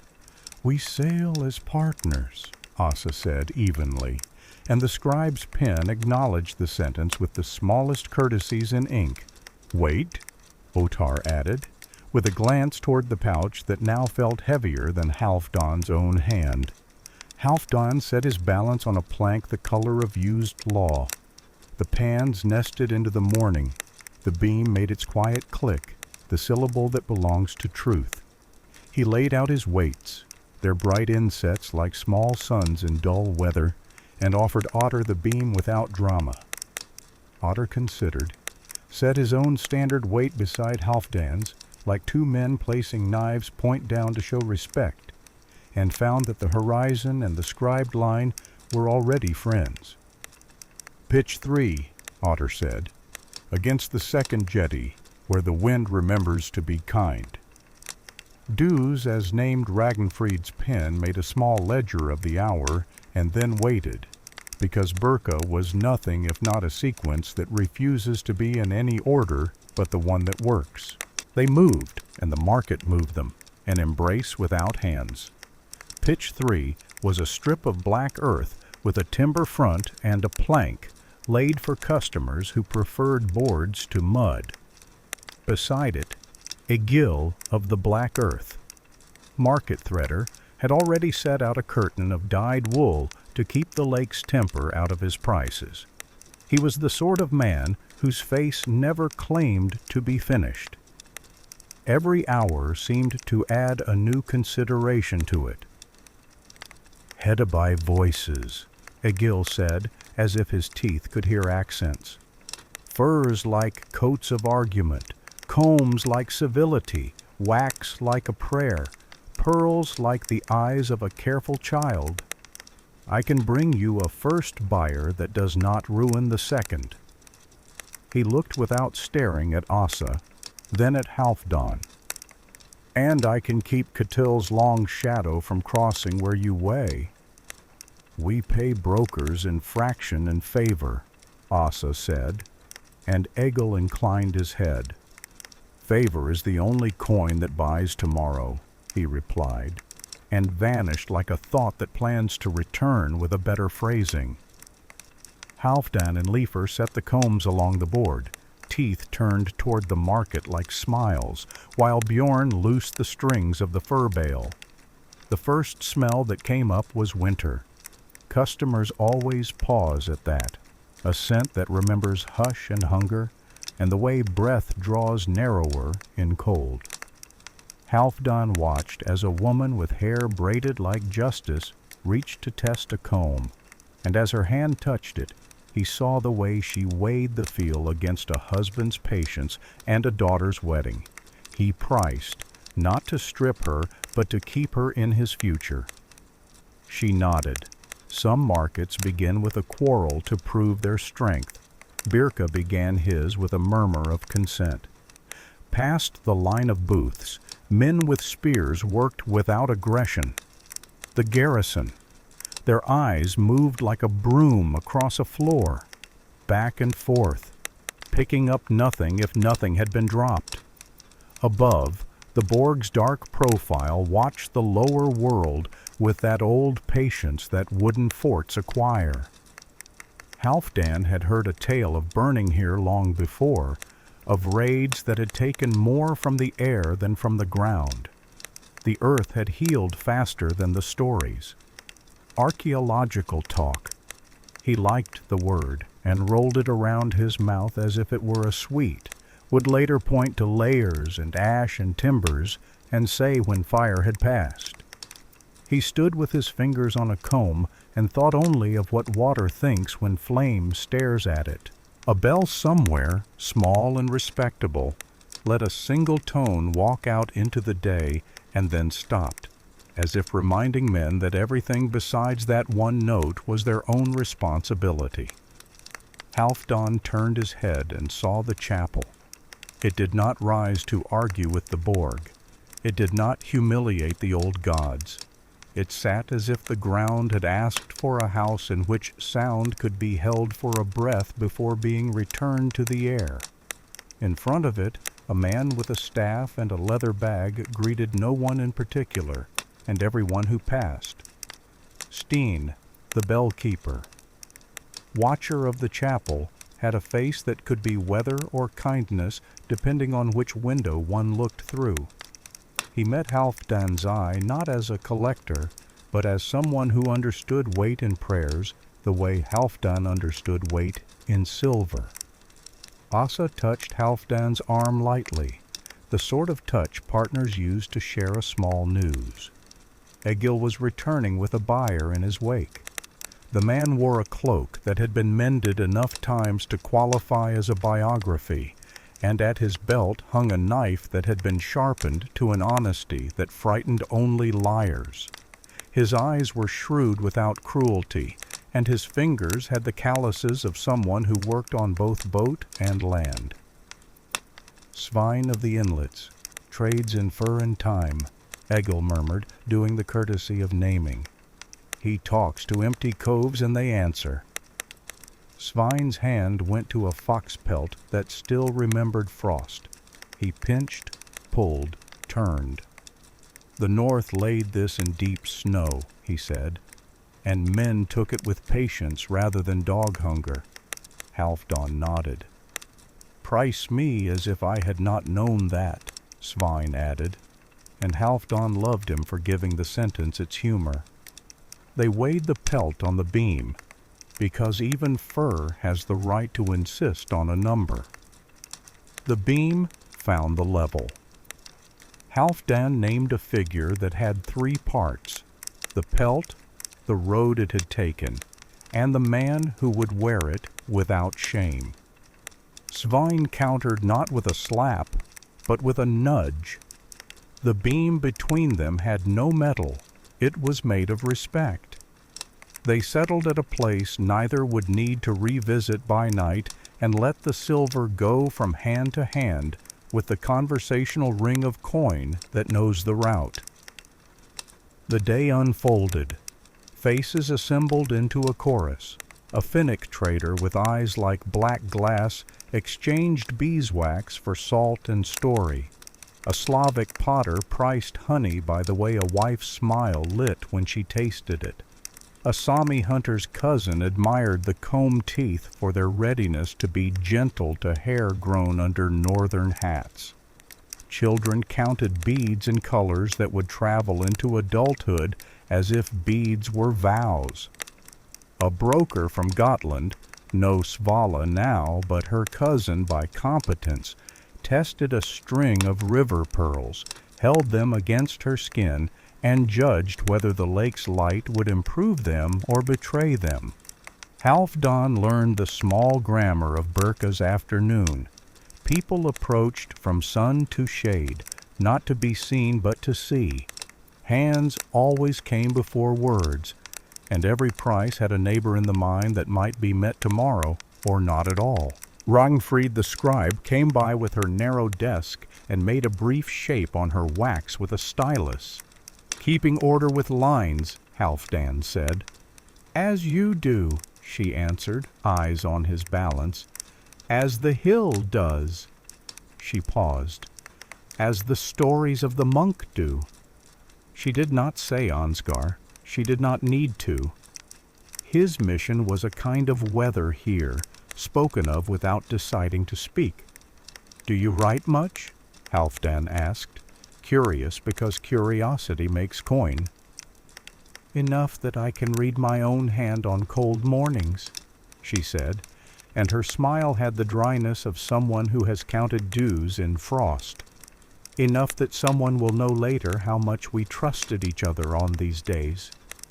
Ketil came through late, as a shadow does when the walls have already learned the shapes of the day's light. He kept his eyes on everything and nothing, let his mouth suggest he loved a bargain and not people, and paused only when he saw Ottar speaking to Asa as if Ottar liked her way of answering questions. Ketil tipped his head. "I prefer markets where the bench of law sits further from the table," he said. "Then you have long arms." "Long arms tire," Asa replied, without turning it into a duel. "Short arms do not drop what they hold." Ketil moved on, but his crew leaned near the furs as if a smell might tell them which bundles would be easiest to overprice in the next cove. Halfdan made a mark in his head where no one could edit it. Late afternoon softened into that forgiving gold that erases small faults. The Borg collected the light on its top edge and let the rest fall down the hill as if reluctant to waste it. The toll men eased their shoulders. The dogs remembered they had names. Halfdan found himself with a pocket of quiet between buyers and did what he always did when such a pocket appeared. He set his balance on the board and invited Truth to visit. A coin came out, Bukhara, sharp-faced, from a purse that had forgiven too many fingers. He set it in the left pan, raised its answer in the right, and watched the beam level as if the horizon had wished to be helpful. Another coin with a ring of old peck marks followed, and the beam honored the history written into those pricks. A third, a clipped piece that had traveled in storms and inside a boot, asked forgiveness with its dull edge. He priced it to teach. A fourth, a small ingot fragment fevered by the forge, balanced out to a song he liked. The sounds these tests make in a market, the chime of small sincerity, carry farther than most men think. Faces turned and relaxed. People can feel when fairness is happening, even if they never enter the circle of it. Stein the bellkeeper wandered near, unarmed in all the ways that matter and most of the ways that don't. He watched the beam as one watches a prayer that has hands and does not mind. "You weigh with attention," he said. "That is a kind of offering. Some men give silver and hate the gift. Your gift is not the coin. It is the even breath. I have cut a ring," Halfdan said, unembarrassed. "Men have bled where they should have bargained. There is no virtue in pretending our scales float above those facts."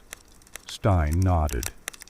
"There is stillness in acknowledgement," he answered, then added with the careful lightness that keeps new faith alive near old, "If you ever wish a word with a clerk who reads Latin the way you read wind, there is one in the garrison who sharpens pens too often and needs to be talked to about the lives of other men." Evening thought of arriving.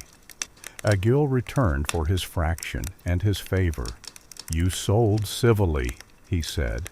"You did not take a victory you could not carry." He took his portion in a measure they had agreed to before words required witnesses. "Tomorrow," he added, "a Rusman with silk to offer will want marten at a price that makes a hole in your pride. Close the hole by asking for salt in the bargain. He will not expect to admire your memory." Halfdan stored the advice where he kept stories that had proved true before. The last buyers came like swallows late to a good day. A man who built boats with an axe bought salt as if it were peace for a future plank. A woman whose brother kept a shrine to a god with a hammer bought a string of green beads to make a small festival around her neck. The comb spoke to hair and the hair to heads that had places to be. The furs went into sacks. The pearls left the chest and entered other chests, those that breathe and those that do not. When the market's voice found its evening register, Halfdan bound what needed binding, counted what needed counting, and kissed the ring at his belt, not to sanctify the day, but to bless the work that had been done by all hands. Asa walked toward the chapel with that lack of ceremony that is ceremony's finest form. He followed her because he knew the mathematics of balance. Bodies work better after the ledger has listened to silence. The chapel's door was not grand. Wood remembers storms, not processions. Inside, air kept the days cool, but traded its smell for a hint of smoke and moss. A small cross sat where it could be seen by those who wished to see it, and overlooked by those who did not. A wax tablet lay on a bench, with a few letters scratched by a hand that had loved them. Halfdan stood in the quiet and let the way his chest rose and fell keep time with the bell that had struck only once all afternoon.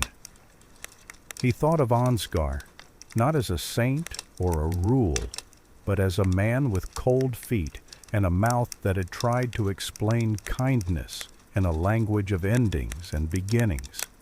He thought of how markets and chapels share a belief that worth exists and must be known rightly to be loved rightly. Outside, the last light blurred the edges of things into neighborliness. The Borg softened. The rampart took on the humanity that earthworks gain when their builders' grandchildren walk beside them without fear. Dogs settled under boards. Children with bead bright on their chests were gathered with low scolds and higher laughter. Egil's wool curtain had been rolled. Ragnfrid had set her pen to sleep.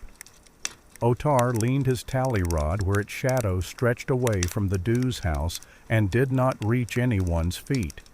Halfdan and Asa walked the line of the quay and let their feet remember that wood holds up both ships and talk. At pitch 3, Leifer had fallen asleep beside the last coil of line with the determination of the young to prove they can rest anywhere. Bjorn stood with his back to a post, eyes half closed, as if guarding the dusk. Ulf, who mistrusted nights that arrive too perfectly, checked the lashings again for the comfort of touch. Ketil approached, not as an enemy and not as a friend, only as a man who had refused to leave the day without a last attempt at profit. He wore the hour's easy light crook-backed across his shoulders.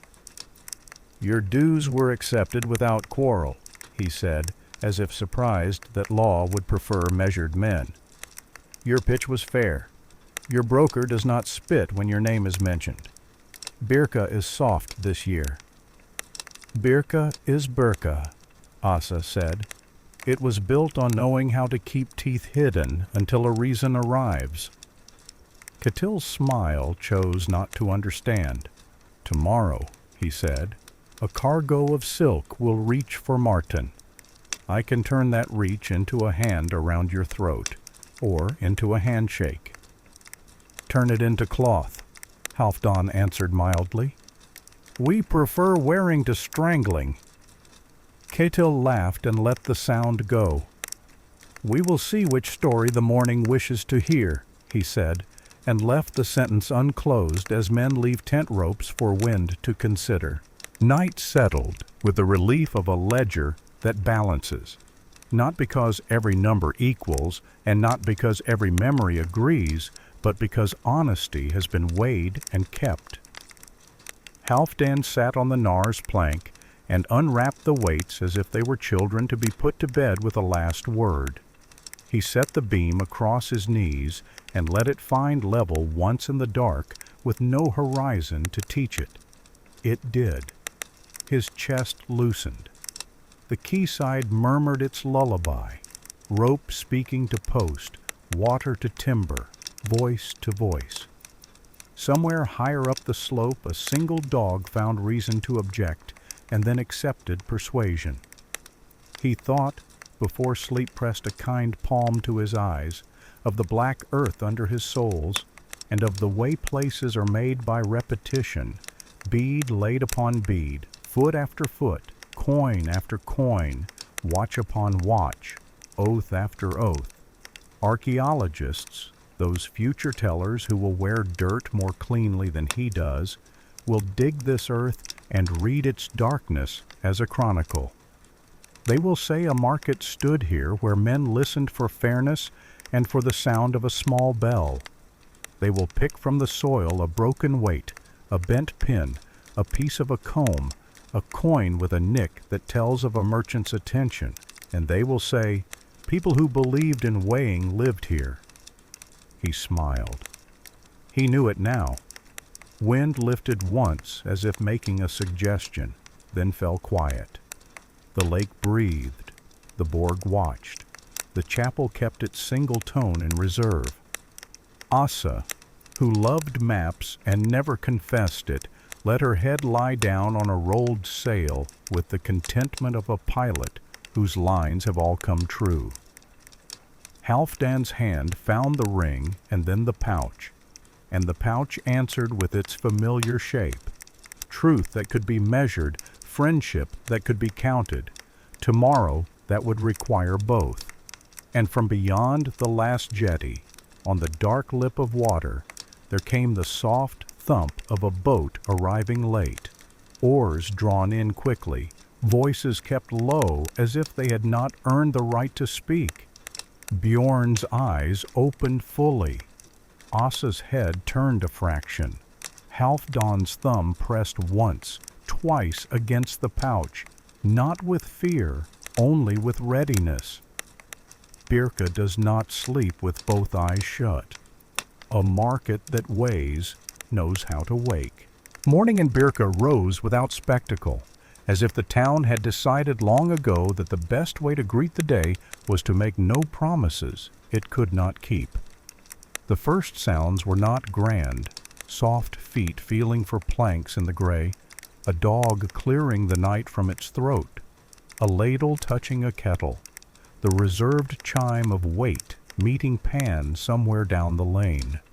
Then the bell at the chapel gave one clean note, not to command but to begin, and the black earth answered with breath warmed by the memory of old ash and trodden straw. Pitch 3 woke as a small, well-run house wakes, combs lined with patient teeth, bale strings eased from marten pelts that still smelled of winter and of the trapper's hush, cakes of wax stacked like honest loaves, a jar of honey that promised to turn bargaining into neighborly talk, a chest of river pearls whose paleness looked like a withheld word. Halfdan set his folding beam where the scribed line meets the horizon, his favorite truce in the world, and felt in his hands that mild preparation that overtakes a market when it is about to decide what sort of day it is. Asa, the far-sighted, had already measured the wind in her knuckles and the town in her glance. Ulf muttered to the ropes, the practical litany that kept them from sulking later. Bjorn lifted, set, and lifted again with the protective gentleness big men give to useful things. Leifr, not yet accustomed to the fact that the world will let him help if he does not break it, lined the combs like soldiers at inspection, then straightened them again when a tooth leaned. Egil of the Black Earth arrived with weather disguised as news. He always did. Malorin speaks with silk today, he observed, squinting as if light itself were passing him rumors. A Rus trader slipped in on quiet oars last night, Ladoga craft, bolts wrapped in oilskin, conscience polished by winter roads. He will want marten over fox. He will sneer at beads and then buy a handful for a niece. He expects a knife at his back, bring him a balance at his elbow. Asa's mouth tipped, an oath and a plan in the same curve. Salt stitched to fur, she murmured, recalling the counsel Egil had given the previous evening. Teach the buyer to remember your fairness in the next hunger. Otar the tally rod came with the gait of a gate given legs. He set the town's standard weights beside Halfdan's bright inset measures and watched the beam's thin line court the horizon. When line and horizon kissed without argument, he made the small expression men of dues allow themselves in public. Ragnfried the reed hand, garrison scribe, followed with her narrow desk strapped to her belly and a stylus already warming to the day. Names, she prompted, not because she had forgotten them, but because law likes to be spoken by those it protects. Halfdan, Asa, Hedeby. The words arranged themselves beneath her hand like pebbles marking a path. Mstislav of Ladoga arrived with the even dignity of a man smoothed by long roads and cold decisions. He did not prod the crowd, he persuaded it. His crew set the oilskin-wrapped bolts on Halfdan's plank, and when the cloth was bared, the lake itself seemed briefly less assured. The silk was not extravagant, plain weave, threads counted to satisfy a skeptical finger, but it held light in a way that made women pause and think of winter rooms changed by a single fold. Yarapolk the interpreter walked at Mstislav's shoulder, his mouth shaped to 2 alphabets and 3 kinds of price. He spoke the opening gambit with oil for friction and grit for seriousness. 2 bolts for 20 good marten, or 1 bolt and coin at a just measure. Halfdan did not touch first. He let Mstislav's hands show what they wanted shown: selvage, breadth, a handful of threads drawn, broken, counted, a turn of the bolt to catch the lake and offer it back as proof. When he did speak, it was with a weight he saved for mornings when the day showed an appetite for straightness. "We weigh marten one at a time," he said, "and group them by the winter they remember. Salt is the bargain's cousin, not an afterthought. If coin must join, let it weigh what it claims." A pelt came to the pan, winter's hush, folded into fur. The answering weight found it. The beam took 1 breath, and then another, and sat in that modest satisfaction truth prefers. Leifer stacked chosen pelts into 1 neat hill, and the almost chosen into another. Halfdan named a number that included the trapper's frozen feet, the dog's good nose, the road's length, and the hearth that would wear the fur without shame. Mstislav's palm found the bolt. Yaropolk's mouth made a shape that meant yes without letting anyone call it that. Ketil Redhand arrived at the exact moment bargains prefer to be alone. He had dressed humility this morning, a quieter cloak, a gentler color, but he had not taught it to his smile. "I will take all your marten at a price that makes arithmetic sing," he told Mstislav while looking at Halfdan, "and I will pay in coin that rings louder than his." He tapped a pouch that clattered with the bright eagerness of money often handled where light is stingy. Halfdan slid a shallow bowl of salt into the air between their claims as if everyone had been expecting it. "Fur remembers winter," he said. "Salt remembers summer." Let fairness remember both Ketil's eyes thinned. He disliked sentences that drew applause in other people's chests. But the beam preferred weight to wit, and the market preferred continuing to stopping. So Mstislav's hand stayed on the bolt, and the coins stayed inside their pouches until called politely. Ketil left a last sentence behind him like a fish scale. "Your weights are light," he announced, loudly enough to be overheard by law and by those who loved watching law work.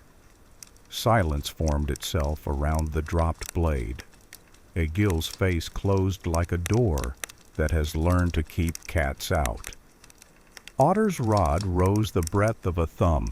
Halfdan did not waste noise. He picked up the accusation gently as one picks up a raw egg and carried it to the public beam, that small awninged altar where the town saved both tempers and reputations. Repetition is how truth keeps from straying. One by one, the town's standards met Halfdan's weights in the old patient dance. Pans breathed, bronze remembered. The beam's scribed line and a slice of bright sky decided to be neighbors. Ragnfrid's stylus made its tidy snow across wax. Otar, with a courtesy that never turned flattering, drew a coin from Ketil's pouch without looking, flicked it for ring, nicked it for conscience, and set it to the pan. Clean face. Another coin. Clean face. A third, chosen at random and therefore rejected by fate, rang a hair duller. The nick shone, but the edge where a clever knife had learned to be too familiar told a thinner truth. Enough to price differently, not enough to hang. "No fraud," Otter said, the sentence of men who carry bridges for a living. "But ambition has persuaded a knife. We price to teach again." Ketil's smile stiffened the way cheese does when the fire leaves the room. He bowed half a bow and took with him the certain shape of a man who would tell this story later with the better lines given to himself. The day moved on because markets are merciful to those who keep them clean. Then the uglier cargo came into view and broke what laughter had survived. Near Catil's pitch, a girl with hair cut ragged in the way markets recognize sat bound but not gagged. The cut had been done quickly, probably with anger. Her wrists were strong, her back unbent. A buyer with the voice of a mouse listing millet recited her as inventory: sound teeth, a back that had never learned to fold, wrists that could carry. Another hand turned her chin as if she were a cup being examined for cracks. Markets of these centuries did not blink at people counted as goods. It is false to pretend they did. It is also false to pretend that every face liked it. Asa said it first, because when a line must be drawn, her mouth is where the chalk lives. We do not buy bodies, but we will not pretend we do not see them.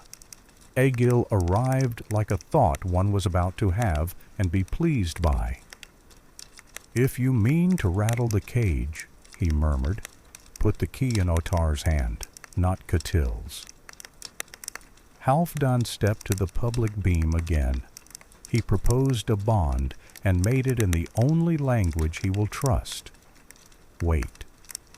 Silver to be held by the town for 3 market days. Custody of the girl to the garrison, the safest corner of law. Time for kin to find her, or for lawful outcome to cool and find words. Catil, already composing the lines he would deliver at the Thing Circle on the hill, asked for theater. Torvald Law Voice did not summon the town uphill. He turned the awning into court and asked for witnesses where the day could keep doing its work between sentences. Ottar spoke sparingly, the way riverbanks speak to floods. Ragnfrid read the bond onto wax as if the letters had invited her. Stein, the bellkeeper, said, "There is no law against mercy." Egil added, "There is no profit in hurrying cruelty when patience will fetch the same price with less rot on it." Jarapolk said it in both tongues. "If kin are near, kindness is faster than coin." The girl said nothing, because some presences are fully believed without speech. Torvald named the sum, a measure equal to 2 good cows in silver by weight, keen enough to pinch, not mean enough to bleed. A small fee to Catil for waiting, because waiting is labor, even when done by the unworthy. Forfeiture to the chapel if trust were broken. Judgment reopened after 3 days if kin did not come. "Does this price love tomorrow?" he asked. Catil tolerated it. The town endured him. Ragnfrid pressed the bond into custody and the moment into memory. The girl walked, still bound but not gagged, into the garrison's gentlest corner. The market exhaled and went on, which is how towns survive. Under the weight of that choice, trade felt cleaner. Mstislav returned to test a second hill of marten against a narrower bolt. He had the softened look of a man who has watched a community keep its center.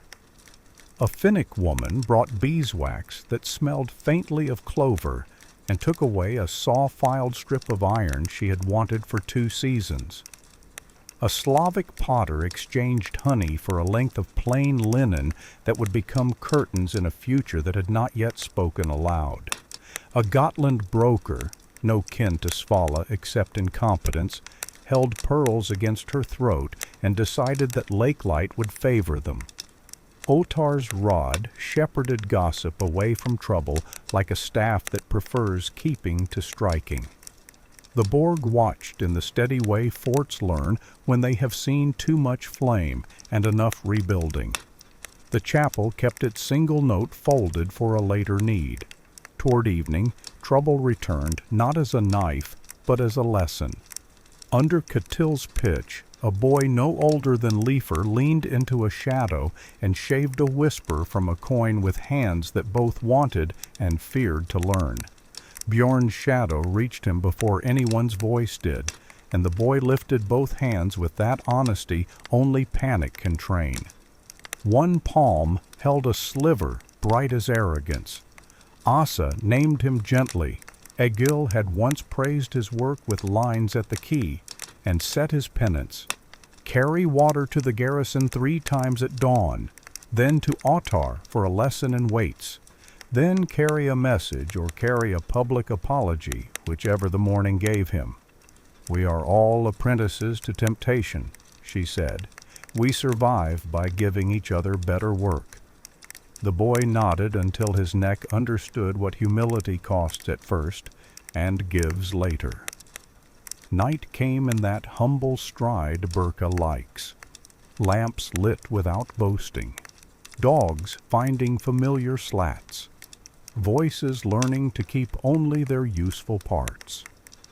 Stein, whose hours answer to bell and town the way oars answer to water, led them to the garrison's lamplight. A small room off the palisade held the civilized clutter of decisions. Reed pens with nibs cut twice, a knife that had learned parchment and bread both, a jar of ink that believed in itself more than its measure would imply, a pumice stone like a little moon for smoothing pride out of surfaces, and a wax tablet scarred by arguments that had ended with hands shaken rather than raised. Johannes, the clerk whose Latin is a road winter respects, glanced up with the guiltless startle of a man stolen from a sentence. "If you have letters," he offered, "I can teach them to travel." Halfdan had 3, and Asa had a 3rd and a half. The first went to Hedeby, plain, steady, suited to eyes that count. It named trades without boasting. Martin weighed honorably into silk. Salt stitched into the memory of a bargain. A bond lodged in the town's hand for 3 market days. A small friction about weights settled without fire. Rumors upriver that silver had been learning to arrive with more story than mass. "If kin come, we will witness," he wrote. "If not, the town will make a cool judgment." He did not confess. He reported the way good scales speak. The second letter to the boatyard in Hedeby spoke a language boat workers like, a tongue cut from cloth. It ordered canvas plain and stubborn, specified a seam at the yard's cheek where chafe had begun to write its small, sharp name, and added, at Asa's masked insistence, a tiny drawing of a cat's paw knot, because the woman who sewed liked jokes that could hold a sail, and because some trades are made smoother by remembering the other craft's pride. The third letter was half thank you and half map, written for a friend whose eyes lived on the water even when his feet were on land. Asa dictated distances with her fingers, measuring air. A headland's new angle after last storm. 2 treacherous stones that had learned how to stand in a cove that had previously minded its manners. A toll-keeper on a stretch south of the Schley who now preferred coin before smile. A spring with a taste of iron that had never lied to them.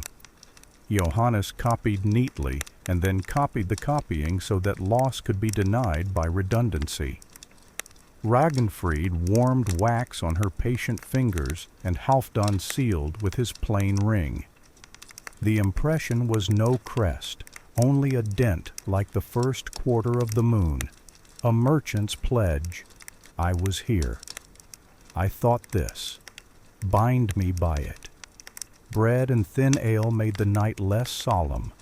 Talk relaxed its shoulders. Johannes spoke of Ansgar's children, letters taught to little hands that preferred wind, and said, not unkindly, that some seeds sprout under snow, and some sleep 20 winters before remembering what they are. From upriver came a more practical weather, Dirhams would arrive with more stories than purity. Some mints still sang like clean bells. Others had begun to hum. Raids had tugged on the thread between steppe and river, and men had paid tolls where they ran out of other courage. "This year's coins," he said, "look a hair thin to those who sleep with scales." Asa answered the way a helmswoman speaks to wind. "Then we adjust. We buy reputation along with cloth. If the East grows shy, we sell patience to those who kept faith." Stein fetched Leifer, and, because fairness likes public remedies, he fetched the boy who had shaved the coin. The boy had carried water twice already and discovered that work will draw poison the way bread draws heat. Ragnfrid set him to blot margins, giving him ink to rescue instead of coin to wound. Leifer, solemn in the sudden pride of those trusted near tools, whispered a moral suited to letters and markets both. A little saves the food, a lot ruins it. The boy smiled the first smile that belonged to him, and not to fear. When the letters cooled, Halfdan wrote a private ledger under lamp. A list not only of coins, but of obligations that keep towns from rusting. To the bell, a measure of oil, because the day needed its note and the night needed its restraint. To the beam, gratitude disguised as careful storage. To Ragnfrid, ink. To Johannes, postage and the thanks of men who can afford slowness because others have learned speed. To Egil, a fraction in both silver and promise. To Ottar, courtesy returned in coin and level. To the garrison, respect made practical by bread. "A market must keep its tools," he said. "We use them today." Fog arrived at dawn with good manners, not thick enough to lie, dense enough for rogues to borrow. Ottar tapped the public beam with his rod, and it woke the morning the way a shepherd wakes a hillside. Egil exhaled the names of buyers who thrive in soft light. Under the palisade, Ragnfrid met Asa with news not yet given to wax. A woman from an island up-channel had come asking for a girl with cut hair and had spoken a name that lit the girl's face from behind like a candle set in thin wood. Kin enough. Law returned the bond into Halfdan's palm in the town's name. Held, the weight said, and that was all. Stein's fingers brushed the bell and did not ring it, performing a quieter ritual, praise for what had happened without help. Fog is generous to secrets and to those who hunt them. Kettle tried one more shaving in its shelter and found that Bjorn's shadow had better eyesight than Fog has kindness. Under the awning again, Torvald priced the ambition, Ragnfrid made a correction no larger than a fingernail, and Ketil paid in weight and left wearing theater that had shrunk in the damp. When the boy who had shaved later carried water and stood under Otter's eye, the tollman gave him the smallest town weight to hold for a heartbeat, heavier than it looked, a promise disguised as a tool. Departure arrived the way goodbyes do in places that expect to see you again, neither rushed nor sentimental. Mstislav tied his silk in oilskin and spoke of winter roads that polished men's consciences smoother than their sled runners. Johannes tucked letters into a packet already rich with other towns' doubts and hopes. Egil took his fraction and returned it as favor, tomorrow's warning disguised as gossip. Asa laid the new bolt of sailcloth across the knarr's deck for luck by touch. Ulf disagreed with the plan to leave at dusk on principle, and then agreed on evidence. The South returned with the tone of a cousin who had promised to stay only for a drink and stayed for the evening. Leifer secured jars and bales with a care that would later be mistaken for competence. Bjorn lifted the anchor with the delicacy of a man moving a sleeping child. Halfdan kissed the old ring because habit is faith that never learned to need applause. They slid from the quay as you slide from a friend's kitchen, without ceremony, with all the ceremony. The Borg kept its ink line on the hill's page. The chapel held its square of stillness like a cup. Egil lifted a hand. Ragnfrid kept writing tomorrow, which is how towns keep being towns when boats leave them. Channels taught humility all afternoon. Beacons stood in tidy marriages. Asa kept them aligned and let Ulf bring them apart when the water asked for new partners. The lead line brought up weeds that smelled like certain mistakes. The square sail, abused by fools who call it loyal only to downwind, made its diagonal peace with a southerly and earned supper. They passed the bird post carved on a point and nodded to its watch without superstition. They gave a stone cairn the space it asks of hulls. They left a skiff in a cove rocking with the contentment of a dog on a threshold. No drama, only competence, no poetry, and yet everything rhymed. At dusk the lake remembered width. Fog let the light clear its throat and then moved aside like a curtain. They anchored in a shoulder of shore. Barley softened in a pot swung from an iron hook. Fish gave up their last dignities to salt and heat. When work had set and hunger had been answered, Halfdan placed the beam on its upturned barrel and let the pans breathe once or twice without numbers, a comfort like recognizing a friend in the dark by how he stands.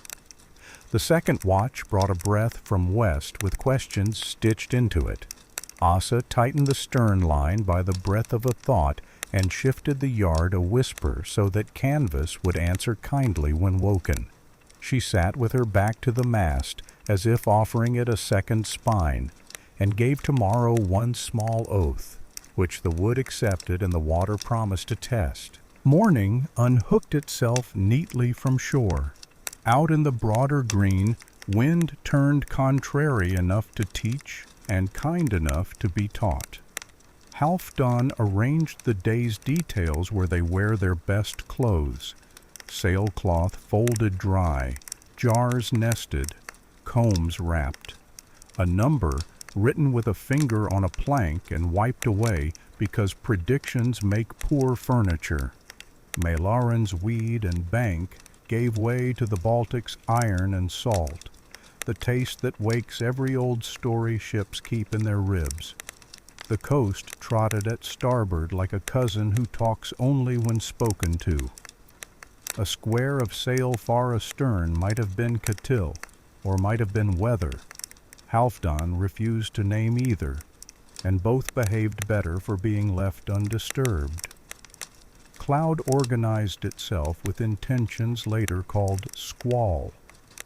Asa did not let it audition. Reef, she said, and the sail exchanged pride for survival.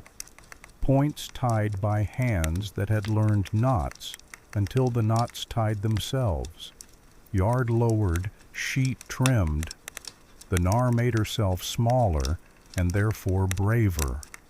Gust 1 leaned them to test whether planks remember oaths. Gust 2 demanded payment and received only effort. Gust 3 insulted them and got Ulf's laughter, which storms hate. "Hold the line," Asa said in the voice the day obeys. They did.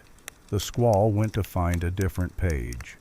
After, everything smelled like wood that almost understood a joke. Rain went out of seams. Tar remembered its promise. Shoulders rose by an inch, the inch people earn by being respected and surviving it. Halfdan touched ring and beam as if saying grace.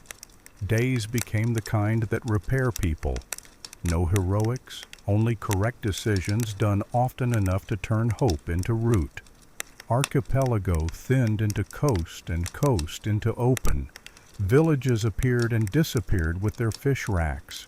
Birds wrote letters above them and tore them up to start again. The knarr's wake looked like a sentence that did not need adjectives.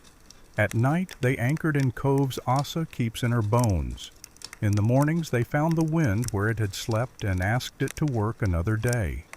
The sea answered not as servant, but as colleague, which is the civility sailors prefer.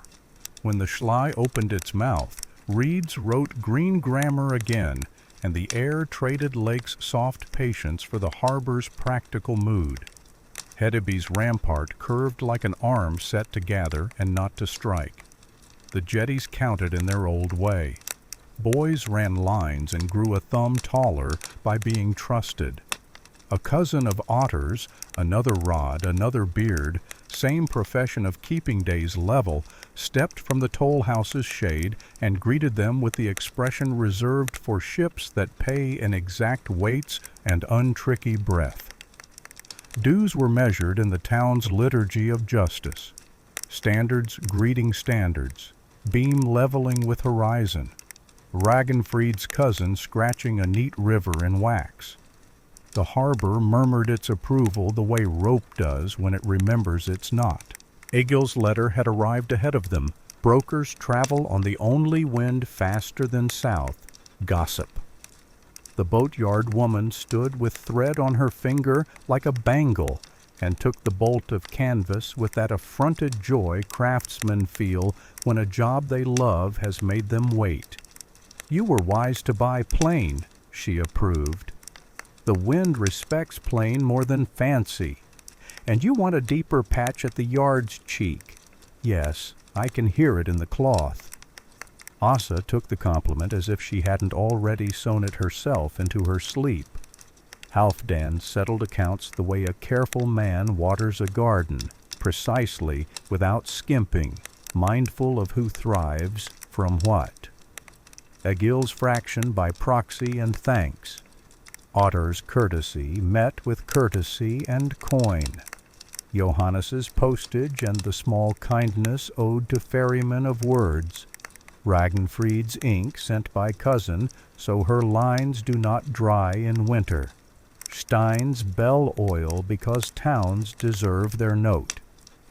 He bought flour enough to be remembered as generous, iron enough to greet surprise with tools instead of faces, and a little wine that would make talk less proud and wounds more clean.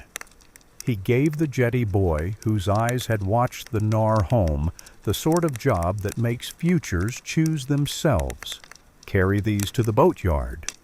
Return with the seamstress's grumble. The boy ran like a dog finally allowed to do the work it believes it was born for. The last combs found hair.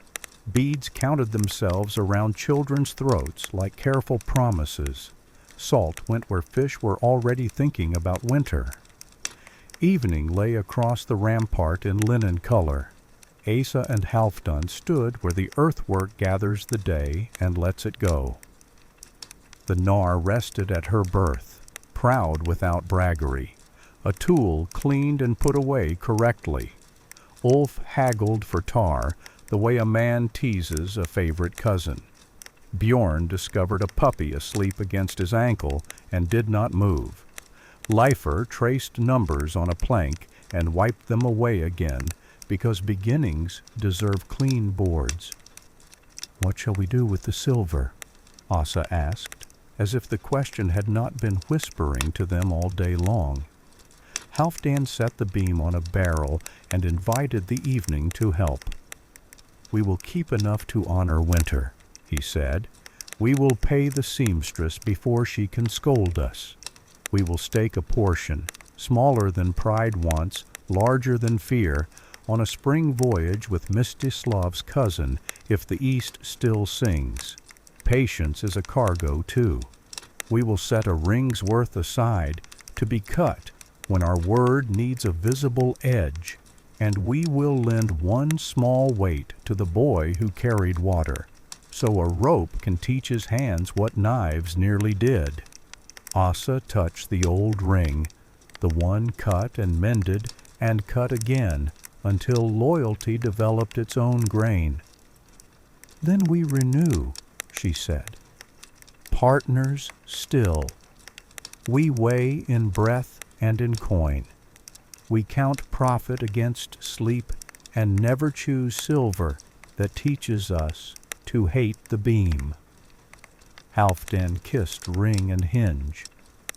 So be it, he answered, the sailor's psalm. Night turned Hedeby's tar and board to polished leather. Halfdan went to the chapel because gratitude confuses him if it lacks a door. The lamp inside circled a small, sufficient light big enough for every confession no one needed to make. He did not tell the lamp about the storm. It had heard the rain on its roof. He did not tell it about the captive redeemed. The bell had kept count silently. He told it that they would sail again, because small flames thrive on promises they can warm. Outside, the moon cleared a scrap of cloud and turned water into ink waiting for a line. Asa stood with the new seam folded over her arm like a banner that refused vanity. Tomorrow, she said. Not a threat, not a boast. Simply the correct noun given useful work. The harbor listened. A wind began that would be good for no one until morning.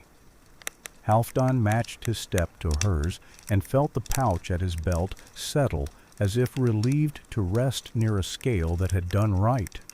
Behind them, and ahead of them too, the black earth of Birka kept its memory, because that is what earth does when it has been asked to hold so many of the same footsteps.